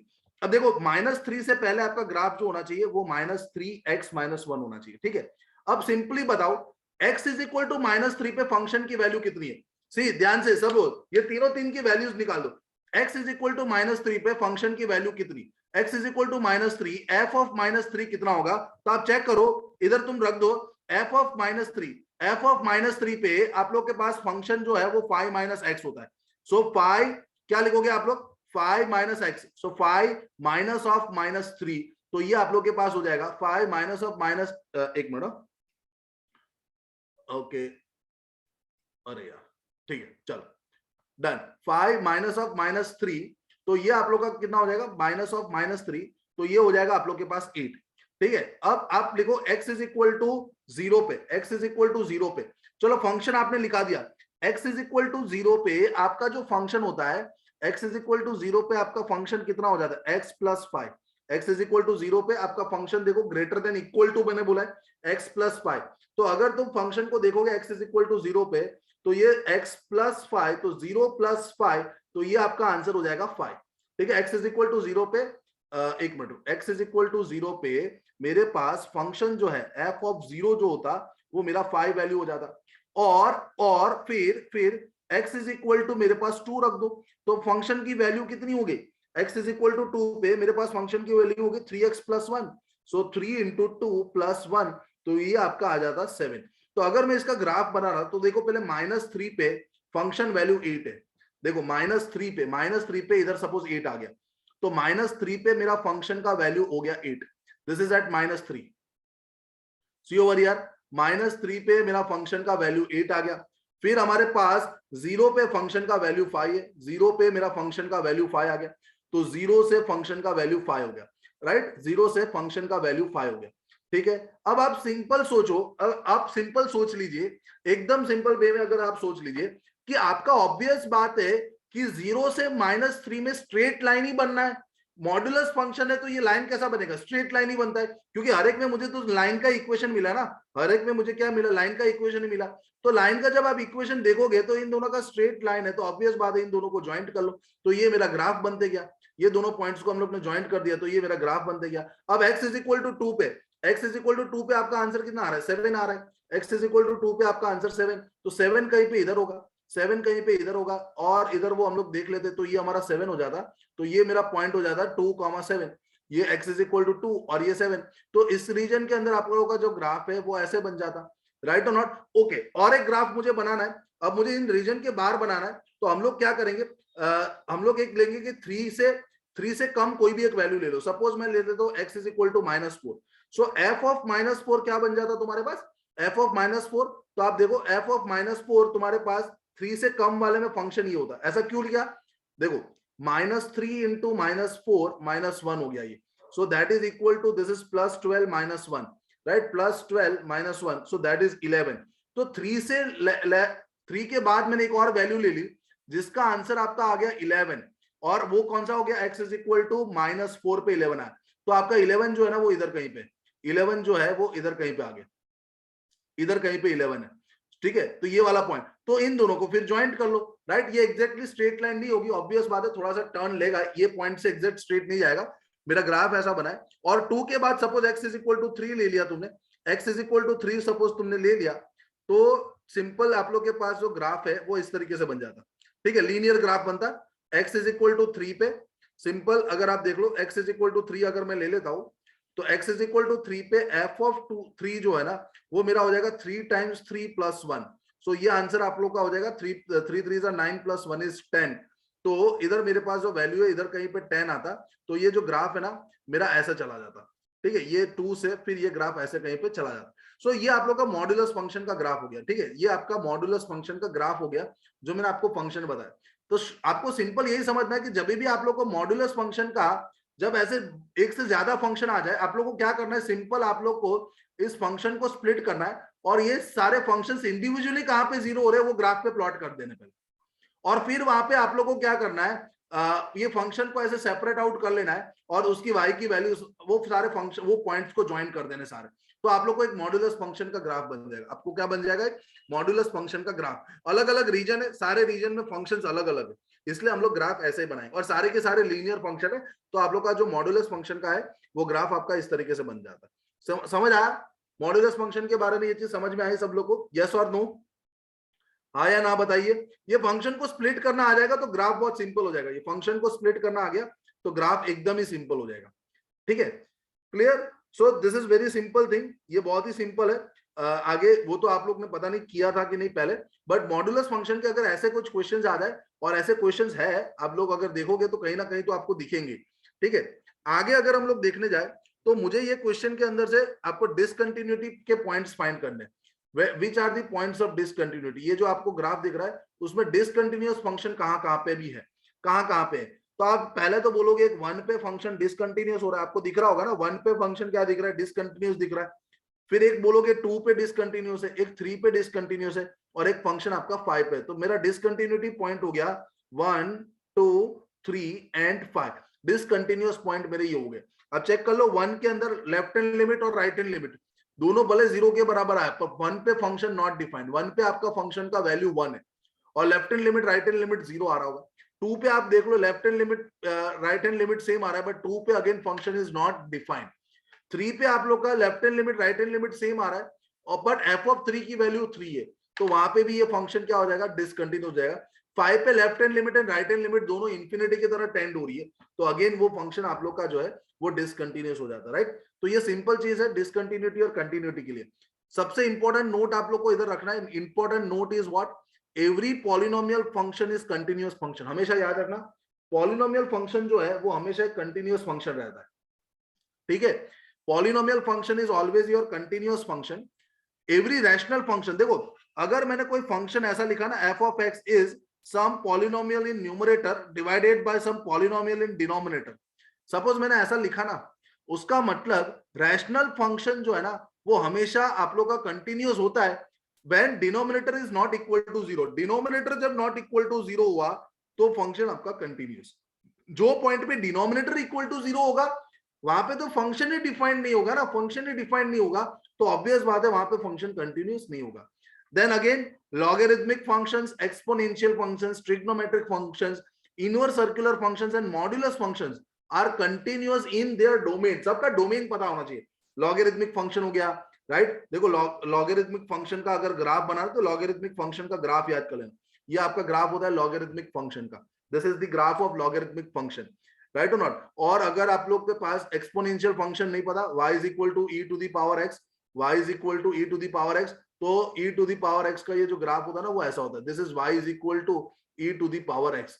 So when x is equal to 0, when x is equal to 0 y की वैल्यू 1, ये 1 से पास हो गया, ये मेरा y is equal to e to the power x का ग्राफ है, ठीक है। सो ये मेरे हो गए उनके उनके डोमेन के अंदर ये सारे फंक्शंस जो है वो कंटिन्यूअस होते हैं, सारे फंक्शन कंटिन्यूअस रहते हैं, ठीक है। सो this is all about your continuity. ये सारी चीज जो थी वो कंटिन्यूटी के बारे में थी। अब गेट के अंदर देखो क्वेश्चन जो है ना सिर्फ कंटिन्यूटी से नहीं आता है, गेट के अंदर आपका क्वेश्चन है कंटिन्यूटी और डिफरेंशिएबिलिटी दोनों को ये कंपेयर करवाता है। कंटिन्यूटी एंड डिफरेंशिएबिलिटी जो है वो दोनों चीज को गेट के अंदर आप लोग को लेना पड़ता है, तो हम लोग को साथ साथ में डिफरेंशिएबिलिटी भी साथ में पढ़नी पड़ेगी। अब डिफरेंशिएबिलिटी बहुत सिंपल है, it is a two fold meaning. क्या होता है, एक तो ज्योमेट्रिक मीनिंग होता है, क्या, slope of tangent drawn to the curve at x is equal to a if tangent exist, if it exist मतलब इफ टेंजेंट एग्जिस्ट। तो डिफरेंशिएबल आपका फंक्शन कब माना जाएगा, कि अगर आप लोग एक टेंजेंट जो है वो एक बना सकते कोई पॉइंट पे किसी कर्व के ऊपर। For example I am having some curve like this, I am having some curve, suppose मेरे पास ऐसा कोई कर्व है और उसके एक पॉइंट पे मैंने जब टेंजेंट बना दिया, एक टेंजेंट अगर मैं बना सकता हूं, एक यूनिक टेंजेंट, अगेन कैसा टेंजेंट, एक ही टेंजेंट बनना चाहिए वो पॉइंट पे, एक यूनिक टेंजेंट अगर मैं बना सकता हूं इस फंक्शन का कोई एक पॉइंट पे, सपोज ये मान लो पॉइंट है x is equal to a, तो मैं ऐसा बोल सकता हूं कि ये फंक्शन जो है यूनिक टेंजेंट बन गया, मतलब उसका कुछ स्लोप डिफाइंड होगा, तो हम बोल सकते हैं कि f dash of a exist करेगा, मतलब f dash of a function is differentiable, ऐसा बोलोगे आप लोग, f of x is differentiable. अगर टेंजेंट बनता है किसी पॉइंट पे तो आप बोलोगे function is differentiable, function is differentiable at which point, तो आप बोलोगे at x is equal to a। देखो अगर किसी पॉइंट पे टेंजेंट नहीं बनता ना, that means function is not differentiable. ये सिंपल लेमन डेफिनेशन, कोई पॉइंट पे अगर टेंजेंट नहीं बनेगा function is not differentiable. Unique tangent, एक ही टेंजेंट, ऐसा नहीं दो तीन टेंजेंट बन जाए एक पॉइंट पे। if f of x is differentiable, f of x is said to be differentiable at x is equal to a if you are getting a unique tangent and उसका जो स्लोप निकलेगा ना उसको हम बोलेंगे f dash of a। f dash of a is what, slope of tangent, f dash of a is what, slope of tangent। तो जो अगर तुमने कोई टेंजेंट बना दिया और इसका तुमने स्लोप निकाला, इसका slope mt, slope of this tangent, इसको हम बोलेंगे f dash of a, so that will give you the unique tangent, correct, ठीक है, समझ आया। और फिजिकल मीनिंग कहां पर डिफरेंशिएबल यूज होता है, instantaneous rate of change of function, मतलब सपोज तुम लोग बोलते हैं इसको स्पीड, या velocity, velocity is always it is the instantaneous rate of change of position, that is dx by dt, right. तो अगर आपको एकदम इंस्टेंटेनियस रेट चाहिए कोई फंक्शन का, इंस्टेंटेनियस मतलब पॉइंट टू पॉइंट रेट अगर आपको चाहिए किसी फंक्शन का एट एनी पॉइंट आपको अगर चाहिए, फॉर एग्जांपल आप बोल सकते हैं what is the velocity at t is equal to 3 second, at t is equal to 4 second, so that time you will use the term differentiable, that time you will use the term differentiable, ठीक है।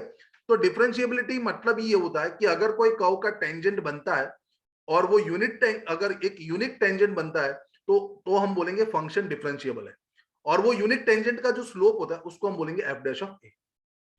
Physical meaning, अगर instantaneous rate of change मुझे function का मिल जाता है, that is also termed as differential function, right. Simple हो गया। तो मैंने यही चीज आपको बताया, ज्योमेट्रिकल मीनिंग यही है हमारा, सिंपल है कि slope of tangent drawn to the curve at x is equal to a if it exist, तो फंक्शन को हम बोलेंगे differentiable at x is equal to a if unique tangent exist, अगर आपका एक यूनिक मतलब एक ही टेंजेंट बनना चाहिए, राइट।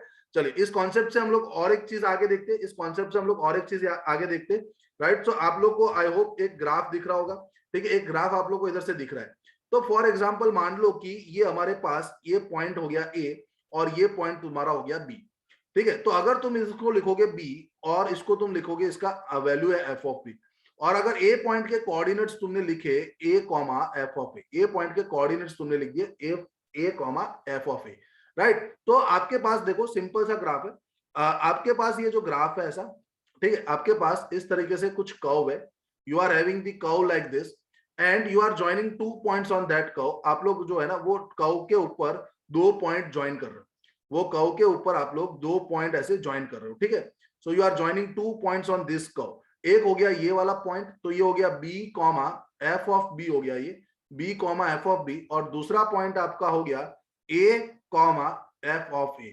तो आप लोग ने ये 2 पॉइंट्स अगर ज्वाइन किए तो आप बोल सकते हो कि जब आप ये जो लाइन बोल सकते हो, whenever you are having a line which cuts your curve into 2 points, तो इस लाइन का नाम सीकेंट बोलते हैं, हम इसको टेंजेंट नहीं बोलते। अगर 2 पॉइंट पे कर्व होता है ना तो इस लाइन का हम लोग सीकेंट बोलते हैं, इस लाइन को हम लोग क्या बोलते हैं, सीकेंट बोलते हैं। क्लियर ये बात। तो अगर तुम लोग स्लोप ऑफ सीकेंट लिखो इधर से, स्लोप ऑफ सीकेंट, तो आप बोलोगे सर ये सीकेंट का जो स्लोप है वो मेरा हो जाएगा y2 माइनस y1, मतलब f of b minus f of a upon क्या लिखोगे तुम लोग, b minus a upon b minus a, this is the slope of secant, right. ये जो लाइन हो गया ए बी लाइन जो हो गया उसका स्लोप क्या हो गया, ये हो गया। पर ये स्लोप किसका है, सीकेंट का है, ये टेंजेंट नहीं है सर, क्योंकि ये कर्व को 2 पॉइंट पे इंटरसेक्ट कर रहा है, ये कर्व को 2 पॉइंट पे इंटरसेक्ट कर रहा है, ठीक है। बट अगर तुम ये बी पॉइंट को उठा के इसको चला के अगर वो मैं पॉइंट जो है वो बी पॉइंट को उठा के ए के एकदम नजदीक रख दूं, अगर मैं बी पॉइंट को उठा के ए के एकदम नजदीक रख दूं, मतलब अगर मेरे पास अब सपोज तुम मान लो कि मेरे पास ऐसा एक कर्व है और मैं उसको क्या कर रहा हूं कि मेरा जो ए पॉइंट ये था जिसके कोऑर्डिनेट तुमने लिखे थे a कॉमा एफ ऑफ ए, और एक बी पॉइंट मैंने उसके बाजू में आके रख दिया, बी पॉइंट एकदम मैंने उसके बाजू में आके रख दिया, और उसके अब बी जो पॉइंट है, अगर तुम ये ए पॉइंट से अगर तुम ये टेंजेंट बनाने जाओ तो अब ये जो सीकेंट है ना वो आपका टेंजेंट में कन्वर्ट होने की ट्राई कर रहा है। Now secant is converted into tangent, so what happens when b point approach towards a, when b point approaches towards a, when b point approaches towards a के तरफ जब b point आपका चल रहा है, then secant will be converted into tangent, then secant is also approaching towards tangent, secant line जो है वो आपका tangent की तरफ जा रहा है, secant is approaching towards tangent, right, towards tangent, that means what तुमने b पॉइंट को एकदम a के पास रख दिया, तो हम लोग क्या करते हैं, लेट आप लोग का जो ये b वैल्यू था वो b पॉइंट तुमने रख दिया उसको a plus h, where h is very small, मतलब h tends to 0, b point को आप लोग ने a के एकदम नजदीक लाके रख दिया, so b is your a plus h where h is tending to 0, so आपका जो अब स्लोप आप बनाओगे, जो सीकेंट का स्लोप बनाओगे, सीकेंट अब आपका टेंजेंट बन जाएगा जब आप b के जगह a प्लस h सब्स्टिट्यूट करोगे, तो सब्स्टिट्यूट करो इधर b के जगह a प्लस h, तो आप बोलोगे f of a plus h minus, आप लोग बोलोगे इसको f of a divided by b के जगह ए प्लस एच, तो a plus h minus a, और इधर आपका जो एच है ना वो बहुत कम है, therefore हम लोग ऐसे लिख देंगे आगे limit what h tends to 0. So that means your tangent is now, your slope of tangent is now limit h tends to 0 f of a plus h minus f of a upon what h. Okay, so ये जो चीज हुआ, अगर ये limit exist हो जाता है मतलब आपका टेंजेंट वहां पे बनेगा. And if my tangent is if my tangent is, I can draw my tangent at this point, that means the limit, this function is having some limit, ये लिमिट एग्जिस्ट कर रहा है, ये लिमिट आपका exist कर रहा है, और that means your function is differentiable eight point A. तो इसको हम बोलेंगे एफ डैश ऑफ ए, इसको हम बोलेंगे F dash of A. But again आपने जो बी पॉइंट को है ना राइट हैंड साइड से अप्रोच करा है, देखो आप लोग ने बी पॉइंट को ए के तरफ कहां से लेके गए, ये आपका बी था, ये बी था और ये ए था, बी को तुम लोग ए के तरफ तुम राइट हैंड साइड से लेके गए, मतलब ये आपका हो जाएगा राइट हैंड डेरिवेटिव मेरा एग्जिस्ट हुआ, ये मेरा बोलोगे आप लोग राइट हैंड डेरिवेटिव आप लोग का एग्जिस्ट हुआ, राइट और नॉट, राइट हैंड डेरिवेटिव आप लोग का एग्जिस्ट हुआ इधर से ऐसा आप बोलोगे, ठीक है, राइट. तो सिमिलरली आप लोग बी पॉइंट को इधर लेफ्ट हैंड साइड से भी आप लोग पहुंचा सकते हो ना. सपोज मान लो कि इस पॉइंट को तुमने लिख दिया a comma f of a, ठीक है, तो आप ये बी पॉइंट था मेरा b comma f of b, तो ये मेरा बी पॉइंट हो गया और ये मेरा ए पॉइंट हो गया. तो आप लोग इसको लेफ्ट हैंड साइड से भी पहुंचा सकते हैं, ऐसे लेफ्ट हैंड साइड नजदीक लेके जाओ, नजदीक लेके जाओ, तो बी पॉइंट आपका जब इधर आ जाएगा, जब आपका ये बी पॉइंट इधर आ जाएगा, तो वहां पे अगर तुम ये सीकेंट जो है वो अब तुम इसको ऐसे बनाने जाओगे तो ये आपको टेंजेंट जैसा दिखेगा, करेक्ट और नॉट. तो अब इस केस के अंदर हम लोग क्या करते, हमारा जो सीकेंट का स्लोप था वो हमारा पहले था f of b minus f of a divided by b minus a. But अब बी मेरा लेफ्ट हैंड, मतलब बी की वैल्यू तुम ए के नजदीक, ए से ए के नजदीक लगा दो, मतलब बी को अब तुम लिख दो suppose a minus h where h is tends to 0, right. B की वैल्यू सपोज तुमने लिख दियो ए माइनस एच, मतलब b is very near to a but on the left hand side, on the left hand side. So when b is equal to a minus a h tends to 0, now आप लोग का जो slope बनेगा वो tangent का slope बन जाएगा, क्या होगा, f of a minus h minus f of 0, sorry f of a divided by b के जगह क्या, a minus h minus b, sorry a minus h minus a, correct. So और अगेन लिमिट क्या हो गया, h tends to 0. So therefore slope of tangent आपका क्या हो गया, लिमिट आपका h टेंड्स टू 0 हो गया, f of a minus h minus f of a divided bye क्या, माइनस h. ये आप लोग ने right hand sorry left hand side से आप लोग a के तरफ अप्रोच किए, सो इसको हम बोलेंगे लेफ्ट हैंड डेरिवेटिव, इसको हम बोलेंगे लेफ्ट हैंड डेरिवेटिव, राइट और नॉट. सो आप your function is differentiable if this limit exist, अगर ये लिमिट मेरा एग्जिस्ट कर रहा है तो आपका फंक्शन डिफरेंशिएबल होगा, और ये लेफ्ट हैंड साइड से अप्रोच कर रहे हैं इसलिए इसको हम बोलेंगे लेफ्ट हैंड डेरिवेटिव. तो अगर आप लोग के पास ये लेफ्ट हैंड डेरिवेटिव और राइट हैंड डेरिवेटिव अगर आप लोग का दोनों का वैल्यू सेम आता है, उसका मतलब सिर्फ एक ही टेंजेंट वहां से ड्रॉ किया होगा ना.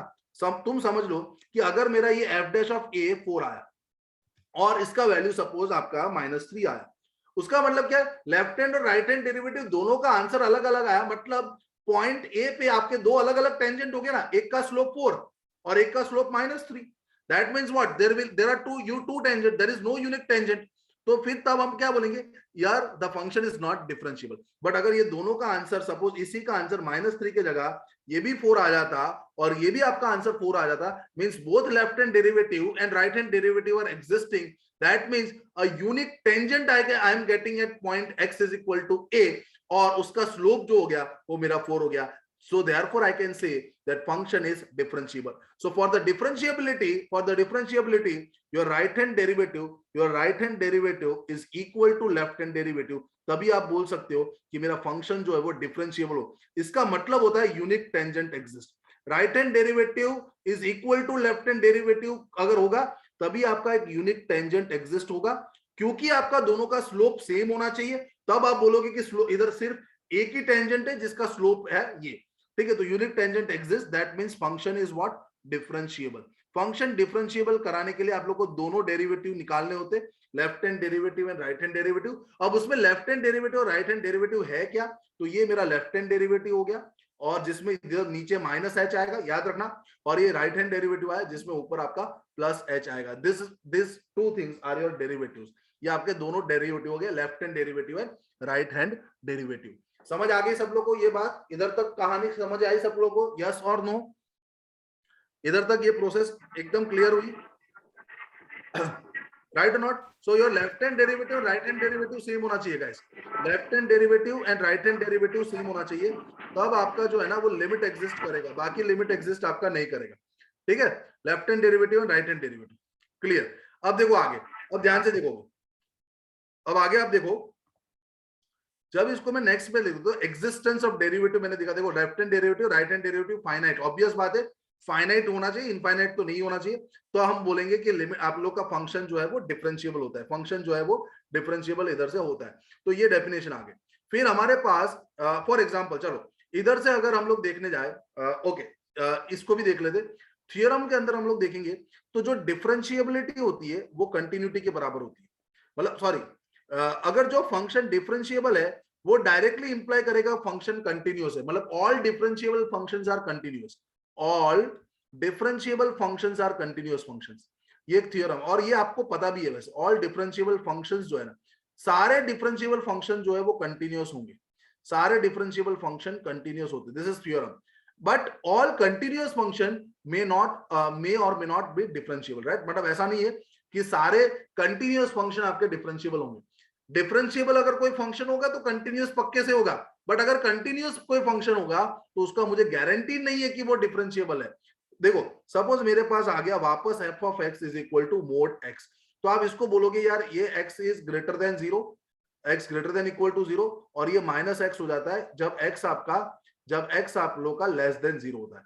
अब मुझे इसको डिस्कस डिफरेंशिएबिलिटी, डिस्कस और चेक करो F dash of x exist कर रहा है कि नहीं। Discuss f dash of x exist, f dash of x exist at x is equal to 0। आज चेक करोगे कि ये f dash of x exist कर रहा है कि नहीं कर रहा, at x is equal to 0, at x is equal to 0। see over here guys, see over here, ध्यान से देखना आप लोग, ये एग्जिस्ट नहीं, ये करेगा कि नहीं करेगा वो हम लोग को देखना है। तो सबसे पहले हम लोग लेफ्ट हैंड डेरिवेटिव निकालते। सर लेफ्ट हैंड डेरिवेटिव क्या था, तो left hand derivative is f dash of a minus is equal to f of, देखो लिमिट अगेन, लिमिट क्या था, h tends to 0, limit h tends to 0, ध्यान से देखना, mod of sorry f of a minus h minus f of a upon minus h, ऐसा था। ठीक है, सो अगर हम लोग इधर सब्स्टिट्यूट करने जाए सारी चीज, तो लिमिट हो गया h टेंड्स टू 0, मेरा फंक्शन मॉडुलस फंक्शन है, तो आप इधर क्या लिखोगे, mode of a minus h। तो अब देखो यार मेरे पास f डैश ऑफ 0 है ना, मेरे पास क्या है f डैश ऑफ 0, सो आप लिखोगे यार sir mod of minus h, mod of 0 minus h, mod of minus h minus f of a that is mod 0, क्योंकि a 0 है मेरे पास, divided by minus h, divided by what, minus h। So ये अगर आप देखोगे तो mode के अंदर कोई भी चीज होती है वो तो पॉजिटिव आ जाती है, राइट? सो आप लोग लिखोगे लिमिट h टेंड्स टू 0, ये पॉजिटिव चीज मेरी हो जाएगी h, और नीचे तो आपका माइनस h, h और h कैंसिल हो गया, ये आपका -1 के बराबर हो गया। तो लेफ्ट हैंड डेरिवेटिव आपका -1 के बराबर हुआ। और अगर तुम राइट हैंड डेरिवेटिव देख रहे हो, राइट हैंड डेरिवेटिव अगर तुम देख रहे हो, तो f dash of a plus, f dash of a plus आप लोग का कितना आ गया, तो लिमिट आपके पास h tends to 0, limit h tends to 0, f of a plus h, ये मेरा राइट हैंड डेरिवेटिव है, अपॉन h। क्लियर? तो इधर से अगर तुम लिखने जाओ, अगर तुम इधर से कोई चीज ऐसे लिखने जाते हो, तो ये मेरे पास हो जाएगा limit h tends to 0, limit h tends to 0, f of a plus h, मतलब mod of 0 plus h minus mod 0 divided by h। So ये अगेन आपके पास आ गया लिमिट h टेंड्स टू 0, देखो मोड 0, h जो है वो तो h ही रहेगा मोड के अंदर, और डिवाइड बाय h, ये वैल्यू आपका h कैंसिल होके 1 आ गया।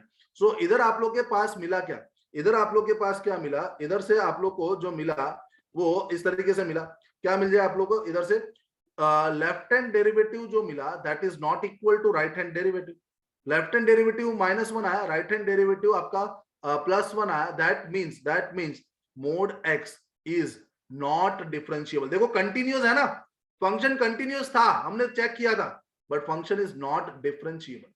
The function is not differentiable. Modulus function are not differentiable function at x is equal to 0. मतलब जहां पे मॉडुलस फंक्शन की वैल्यू 0 होती है ना, इधर x पे फंक्शन की वैल्यू 0 हुई, वहां पे फंक्शन मॉडुलस फंक्शन डिफरेंशिएबल नहीं होते, वहां पे मॉडुलस फंक्शन डिफरेंशिएबल नहीं होते। सपोज अगर मैं इसका ग्राफ बना दूं, सपोज इसके अंदर मेरा ग्राफ बना दूं, तो एक टेक्निक याद रखना मेरे टेक्निक याद रखना कि जब भी मैं मॉडुलस फंक्शन बनाता हूं, तो जो पार्ट पे आपका मॉडुलस फंक्शन है एक शार्प कॉर्नर बताएगा, जो पॉइंट पे आपको शार्प कॉर्नर मॉडुलस फंक्शन के ग्राफ पे आएगा, वो ग्राफ पे वो मॉडुलस फंक्शन डिफरेंशिएबल नहीं होता। This is one of the reason whenever I am getting a sharp point at any point, whenever I am getting a sharp point at any point while drawing the graph, at that point the function is not differentiable, क्योंकि आपका जो slope है ना वो सीधा एकदम sharp turn हो जाएगा। तुम देखो इधर आपका स्लोप -1 चल रहा था, इधर आपका स्लोप डायरेक्टली +1 हो गया, एकदम शार्प टर्न आ जाता है। The tangent can not take that sharp turn. जब भी टेंजेंट आप लोग का होता है, वो आपका टेंजेंट जो है वो सीधा, तुम 0 माइनस पे स्लोप निकाल रहे हो, माइनस प्लस 0 माइनस पे स्लोप निकाल रहे हो तो -1 आ रहा है, 0 प्लस पे तुम टेंजेंट बना के स्लोप निकाल रहे हो तो +1 आ रहा है। तो शार्प टर्न जब भी बनता है, जब शार्प पॉइंट जब भी आता है, वहां पे फंक्शन हमेशा नॉट डिफरेंशिएबल होते, वहां पे फंक्शन हमेशा नॉट डिफरेंशिएबल। तो अभी जो मैंने ये आपको एक बताया था ना क्वेश्चन, अभी जो मैंने इधर क्वेश्चन कराया था, वहां पे आप लोग के पास ये जो हमने देखा था, वहां पे शार्प टर्न कहां पे भी आते, तो आप बोलते सर इधर एक शार्प टर्न आता, इधर एक शार्प टर्न आता, इधर भी एक शार्प टर्न आता और इधर भी शार्प टर्न आता, वो आप पे एक एज बन जाती, एकदम पॉइंटेड चीज बन जाती वहां पे। वो पॉइंट पे ये फंक्शन डिफरेंशिएबल नहीं होता, ये पॉइंट पे मतलब -3 पे डिफरेंशिएबल नहीं होता, -4 पे भी नहीं होता, ये सॉरी -3 पे नहीं होता।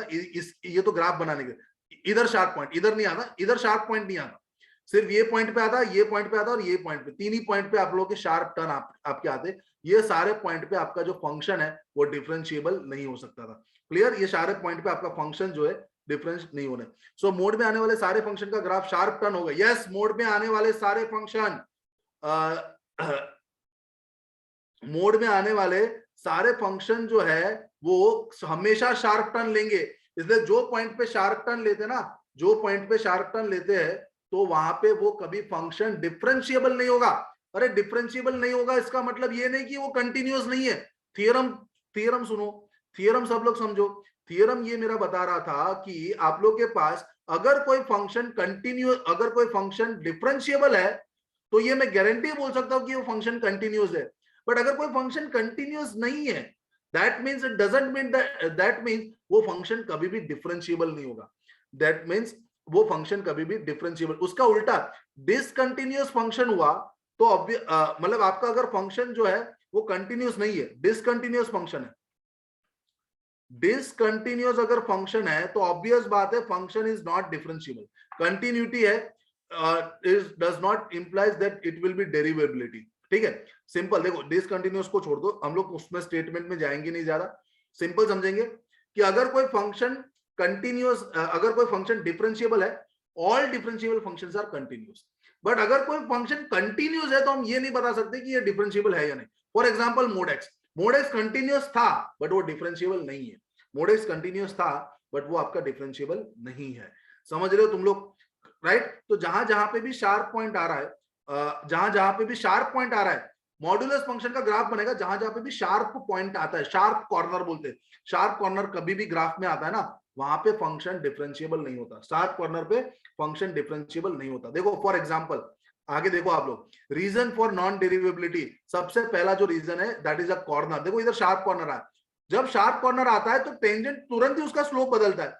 सपोज तुम इसके लेफ्ट हैंड साइड पे कोई पॉइंट पे ऐसा टेंजेंट बनाओगे तो आपका टेंजेंट कुछ ऐसे बनेगा, और उसके राइट हैंड साइड पे कहीं पे भी पॉइंट बनाओगे आपका टेंजेंट ऐसे बन जाएगा। मतलब there are two tangent exist, not a unique tangent exist, two tangent exist हो जाता है इधर, टू टेंजेंट एग्जिस्ट। दो टेंजेंट एक पॉइंट पे हो ही नहीं सकते, और अ पॉइंट है जो ऑलवेज वन, मतलब हो सकते हैं बट वो डिफरेंशिएबल नहीं हो सकते, फिर वो डिफरेंशिएबल नहीं हुआ। फिर वो पॉइंट इधर x is equal to a पे दो टेंजेंट हो गया, लेफ्ट हैंड साइड पे अलग बन गया, राइट हैंड साइड पे अलग बन गया। लेफ्ट हैंड साइड पे अलग बन गया, राइट हैंड साइड पे अलग बन गया, मतलब आप लोग ऐसा बोल सकते हैं इधर से कि इस पॉइंट का कोई टेंजेंट, यूनिक टेंजेंट एग्जिस्ट नहीं हो सकता, the function is not differentiable. So one of the most reason for non-derivability or non-differentiable function is sharp corner. अगर आपको सिंपल ग्राफ भी पूछ लेना, ग्राफ को दिखा के बता दे, तो जहां पे शार्प कॉर्नर आएगा वहां पे फंक्शन डिफरेंशिएबल नहीं होगा. दूसरा, जहां पे फंक्शन डिसकंटिन्यूअस होगा वहां पे ऑब्वियस बात डिफरेंशिएबल नहीं होगा. आप देखो a माइनस पे अगर तुम टेंजेंट बना दो तो ऐसे टेंजेंट बन जाएगा, और a प्लस टेंजेंट बनाओगे तो वो टेंजेंट आपका ऐसे बन जाएगा. तो दो अलग अलग टेंजेंट एक ही पॉइंट पे नहीं हो सकते ना, इधर आपका left hand derivative right hand derivative भी अलग हो जाएगा. तो डिसकंटिन्यूअस पॉइंट हो गया, ऑब्वियस बात है वहां पे आपका फंक्शन जो है वो नॉट डिफरेंशिएबल होगा, not differentiable eight discontinuous points. Function is not differentiable eight discontinuous point. दूसरा, शार्प कॉर्नर आए, भले कंटिन्यूअस है बट शार्प कॉर्नर आया तो भी ये फंक्शन डिफरेंशिएबल नहीं हुआ. एंड थर्ड कंडीशन इज, आप देख सकते हो ये थर्ड कंडीशन है मेरा. थर्ड कंडीशन आप चेक करो, x इज इक्वल टू, ये जो आपका टेंजेंट बना वो वर्टिकल टेंजेंट बना. वर्टिकल टेंजेंट मतलब स्लोप ऑफ टेंजेंट कितना हो जाता, अगर मैं इसका स्लोप निकालता ना, ये स्लोप टेंजेंट का इंफिनिटी हो जाता. मतलब आपके लेफ्ट हैंड डेरिवेटिव और राइट हैंड डेरिवेटिव एग्जिस्ट तो करते हैं बट उसकी वैल्यू इनफाइनाइट के बराबर हो जाती. इसको हम बोलते हैं वर्टिकल. अगर किसी पॉइंट पे वर्टिकल टेंजेंट भी बनता है तो भी हम बोलेंगे that point is not differentiable. तो आप लोग की पहले तो डेरिवेटिव की वैल्यू जो है ना वो इनफाइनाइट भी नहीं आनी चाहिए, डेरिवेटिव की वैल्यू भी आप लोग की इनफाइनाइट नहीं आनी चाहिए. सो that is also your not differentiable point, वो भी आपका नॉट डिफरेंशिएबल पॉइंट हो गया. समझ आ रही है बात आपको? इधर तक कंडीशंस पता चल गई तीनों तीन चीज की. मॉड्यूलस फंक्शन के बारे में आपको पता चल गया, मॉड्यूलस फंक्शन जहां पे भी शार्प टर्न लेता है वो फंक्शन आपका नॉट डिफरेंशिएबल होता है. क्लियर ये बात? Right, okay. चलिए नेक्स्ट अगर हम लोग देखें इसके अंदर से, तो आप लोग के पास एक क्वेश्चन आया था 2018 के अंदर, 2018 के अंदर. ओके गाइस, देखो अब सिंपल चीज है, ये क्वेश्चन मैं आपको थोड़ा सा अच्छे से डिस्कस करवाना चाहता हूँ. सो इसको मैं हड़बड़ी में करवाना नहीं चाहता, ठीक है, क्योंकि ये इंपॉर्टेंट क्वेश्चन है, ये सारे इंपॉर्टेंट क्वेश्चन है. इसको मैं इवनिंग लेक्चर के अंदर लेता हूँ. जस्ट एक सिंपल चीज मैं आप लोग को बता देता हूँ, स्ट्रेट फॉरवर्ड क्वेश्चन हम अभी सिर्फ कर लेते ताकि इवनिंग में उतना कम हमें करना पड़े. तो आपको देखो ये आप लोग के स्ट्रेट फॉरवर्ड क्वेश्चन है. Given the following statement about the function. See आपको एक फंक्शन दिया है, select the right option. f of x continuous है at x is equal to 0, then it is also differentiable at x is equal to 0. एक ऐसा statement है p. Then मतलब आपको बोला कि अगर फंक्शन कंटिन्यूअस है then it is also differentiable. तो इधर से आप बोल सकते हो ना ये गलत स्टेटमेंट हो गया. कंटिन्यूअस होगा तो ये जरूरी नहीं है कि वो डिफरेंशिएबल हो जाए. If f of x is continuous at x is equal to 0, then it may not be differentiable. ये सही है, हाँ कंटिन्यूअस हो सकता है बट डिफरेंशिएबल नहीं भी हो सकता है. सो ये सही है, मॉड्यूलस फंक्शन, राइट और नॉट, ये सही है आपका. तो ये q स्टेटमेंट और r स्टेटमेंट इधर ये रहा. r स्टेटमेंट मेरा ये रहा कि f of x is differentiable at x is equal to 0, then it is continuous at x is, अगर डिफरेंशिएबल है तो कंटिन्यूअस होगा. तो q और r तो करेक्ट स्टेटमेंट है, p गलत है. q and r is correct, q is true and r is also true. कहां गया भाई वो option? q is true, r is true, okay, and p is false. तो आपका ये हो गया option b, right. This is option b. Very simple चीज, वेरी सिंपल, स्ट्रेट फॉरवर्ड आपका ये क्वेश्चन हो गया, ठीक है, स्ट्रेट फॉरवर्ड क्वेश्चन हो गया. क्लियर ये बात? Okay, simple. अभी भी देखो 2014 के अंदर ऐसे डायरेक्टली डेफिनेशन के क्वेश्चन पूछते. If a function is continuous at a point, what is given? उसका मतलब क्या? Limit of the function may not exist. अरे यार लिमिट एग्जिस्ट नहीं हुई तो कंटिन्यूअस होगा ही कैसे? The function must be derivable. Derivable और कंटिन्यूटी का कोई लेना देना नहीं. अभी कंटिन्यूअस होने के लिए डिफरेंशिएबल होना जरूरी नहीं, right. Continuous function, all continuous function जो डिफरेंशिएबल हो भी सकते नहीं भी हो सकते, ऐसा. The limit of the function at the point tends to infinity. अगर इंफिनिटी पे लिमिट आती है तो लिमिट डज नॉट एग्जिस्ट हो गई. The limit must exist at the point and the value of limit should be same as the value of the function at that point. ये तभी इस पॉइंट पे ही आपका फंक्शन जो होता है वो कंटिन्यूअस होता है. स्ट्रेट फॉरवर्ड डेफिनेशन, इसका मतलब ये होता है, मैथमेटिकल डेफिनेशन ये होती है, limit x tends to a, f of x अगर आपका f of a के बराबर हो जाता है तो आपका फंक्शन कंटिन्यूअस हो जाता है. तो आपका फंक्शन जो है वो कंटिन्यूअस हो जाता है, राइट और नॉट? ओके, चलो विच ऑफ द फॉलोइंग, ये सारे क्वेश्चन हम देखेंगे. अगेन ये देखो मॉड x आ गया, मॉड x का आ गया आप लोग के पास. अगेन ये क्वेश्चन आ गया. In the interval -1 to 1 at point x is equal to 0, mod x is continuous function and non differentiable function. mod x is continuous function. ये लोग ने इंटरवल बोला है, देखो -1 से लेके 1, मतलब बीच में 0 आ गया ना. 0 पे तो डिफरेंशिएबल नहीं है, 0 पे तो डिफरेंशिएबल नहीं है, बाकी हर जगह पे डिफरेंशिएबल है. देखो mod x जो है ना बाकी हर जगह पे डिफरेंशिएबल है, जहां पे शार्प टर्न ले रहा है ना वहां पे डिफरेंशिएबल नहीं है. सो हम बोलेंगे mod x is not differentiable, but where it is not differentiable, at x is equal to 0 पे नॉट, क्योंकि वहां पे शार्प टर्न आ रहा है. So continuous and non differentiable, this is continuous and non differentiable. You got clear guys? समझ में आया सबको ये चीज समझ में आया? यस और नो, राइट और नॉट? ठीक है, देखो वापस 95 का एक क्वेश्चन है यार. The f of x is mode of x plus 1 on the interval -2 to 0, on the interval -2. Okay, उससे पहले एक और क्वेश्चन है. गेट 2010 के अंदर एक क्वेश्चन आया, the function y is equal to 2 - 3x. चलो, ये फंक्शन मॉड्यूलस फंक्शन है, कंटिन्यूस हर जगह पे होगा.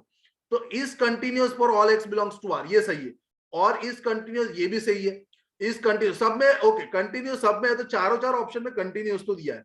अब डिफरेंशिएबिलिटी, ये फंक्शन जो है जहां पे 0 होगा, 2 - 3x, जहां पे 0 होगा वहां पे शार्प टर्न लेगा. सो 2 इज इक्वल टू आप लिखोगे 3x, तो x इज इक्वल टू आप लिखोगे 2/3. x इज इक्वल टू 2/3 पे आपका फंक्शन शार्प टर्न लेगा, मतलब कि ये पॉइंट आपका है, वहां पे फंक्शन डिफरेंशिएबल नहीं होगा. So it continuous for all x belongs to r, but it differentiable is also all x belongs to r, except where, except x is equal to 2/3. straight forward. देखो 2010 ME के अंदर straight forward ऐसा question है. Concept पता है, modulus function का अगर मुझे कॉन्सेप्ट पता है, I can easily right the answer, I can easily right the answer. Right guys? ठीक है. अरे यार 3/2 कैसे आ गया? 3/2 हो गया. x इज इक्वल टू 2/3 हुआ ना, 2x माइनस, अरे ये जीरो कहां पे हो रहा है? ये जीरो आप लोग का होगा 2 इज इक्वल टू 3x पे. सो आपका x कितना हो गया? 2/3. राइट, x हो गया 2/3. एकदम ध्यान से यार, उतना उतावले मत हो जा, इसको ध्यान से देखो, आराम से सॉल्व करो. ये 10 सेकंड का क्वेश्चन है, 1 मार्क का है, 10 सेकंड क्वेश्चन है, इससे ज्यादा टाइम वेस्ट भी नहीं होगा. स्ट्रेट फॉरवर्ड क्वेश्चन है. सपोज अगर मैंने इसको ऐसा बोला, ये वाला फंक्शन, तो आप बोलोगे क्या इस इंटरवल में ये कंटिन्यूअस है? राइट, ये फंक्शन आपका इस इंटरवल में कंटिन्यूअस है. तो पहले तो आप बताओ ये फंक्शन कहां पे, सॉरी, कंटिन्यूअस तो हर जगह पे, continuous is all, it always continuous. But differentiable के लिए मुझे x प्लस 1 वैल्यू 0 जहां पे आएगा, x इज इक्वल टू -1 पे ये फंक्शन नॉट डिफरेंशिएबल होगा. So continuous on all the integer but not differentiable at all points, ये ऑप्शन मेरा हो जाएगा. कंटिन्यूअस तो सब जगह होगा, but not differentiable at all the points. कौन से पॉइंट पे नॉट डिफरेंशिएबल होगा? नॉट नहीं, कौन से पॉइंट पे नॉट डिफरेंशिएबल होगा? x इज इक्वल टू -1 पे. एट ऑल पॉइंट्स नहीं हो सकता. सो कंटिन्यूअस ऑन इंटीजर्स, और कंटिन्यूअस तो है ही, मतलब ऑन इंटीजर्स नहीं. अगर हम लोग इसका प्रॉपर ऑप्शन देखने जाए, कंटिन्यूअस और डिफरेंशिएबल, पहला तो ऑप्शन गलत है. देखो मैं ऑप्शन को रिजेक्ट कर रहा हूं, ये तो गलत हो गया. Continuous on the integer but not differentiable, not differentiable सही है. नाइदर कंटिन्यूअस, ये भी गलत हो जाएगा. डिफरेंशिएबल बट नॉट कंटिन्यूअस, तो I think proper valid option तो बी रहेगा इसका. ठीक है. डिफरेंशिएबल समझ में नहीं आया? डिफरेंशिएबल जो पॉइंट पे मॉड्यूलस फंक्शन जो है वो आपका 0 बनाता है, उसका मतलब वो पॉइंट पे x इज इक्वल टू, वो पॉइंट पे शार्प टर्न लेगा. और जब शार्प टर्न लेगा तो फंक्शन इज नॉट डिफरेंशिएबल. जब शार्प टर्न लेगा तो फंक्शन इज नॉट डिफरेंशिएबल. समझ आया देवम? अब समझ में आया? क्लियर? ठीक है. Okay, next. Thank you. तो गाइज आज हम लोग इतना ही रखते हैं, फिर हम लोग इसके और अच्छे क्वेश्चंस है, और अच्छे क्वेश्चंस ये जो है मैंने जो बाकी इधर बचा के रखे, वो सारे अच्छे क्वेश्चंस हम करेंगे. ठीक है, वो सारे क्वेश्चंस हम लोग करेंगे कि वो चीज हम लोग वापस से एक और बार देखेंगे. अभी के लिए हम लोग इवनिंग के क्लास के अंदर वो डेरिवेटिव्स भी स्टार्ट कर देंगे, बट पहले ये क्वेश्चंस करने के बाद. Right, I hope you understand this session. Right, सब लोग को ये सेशन जो है वो समझ में आया.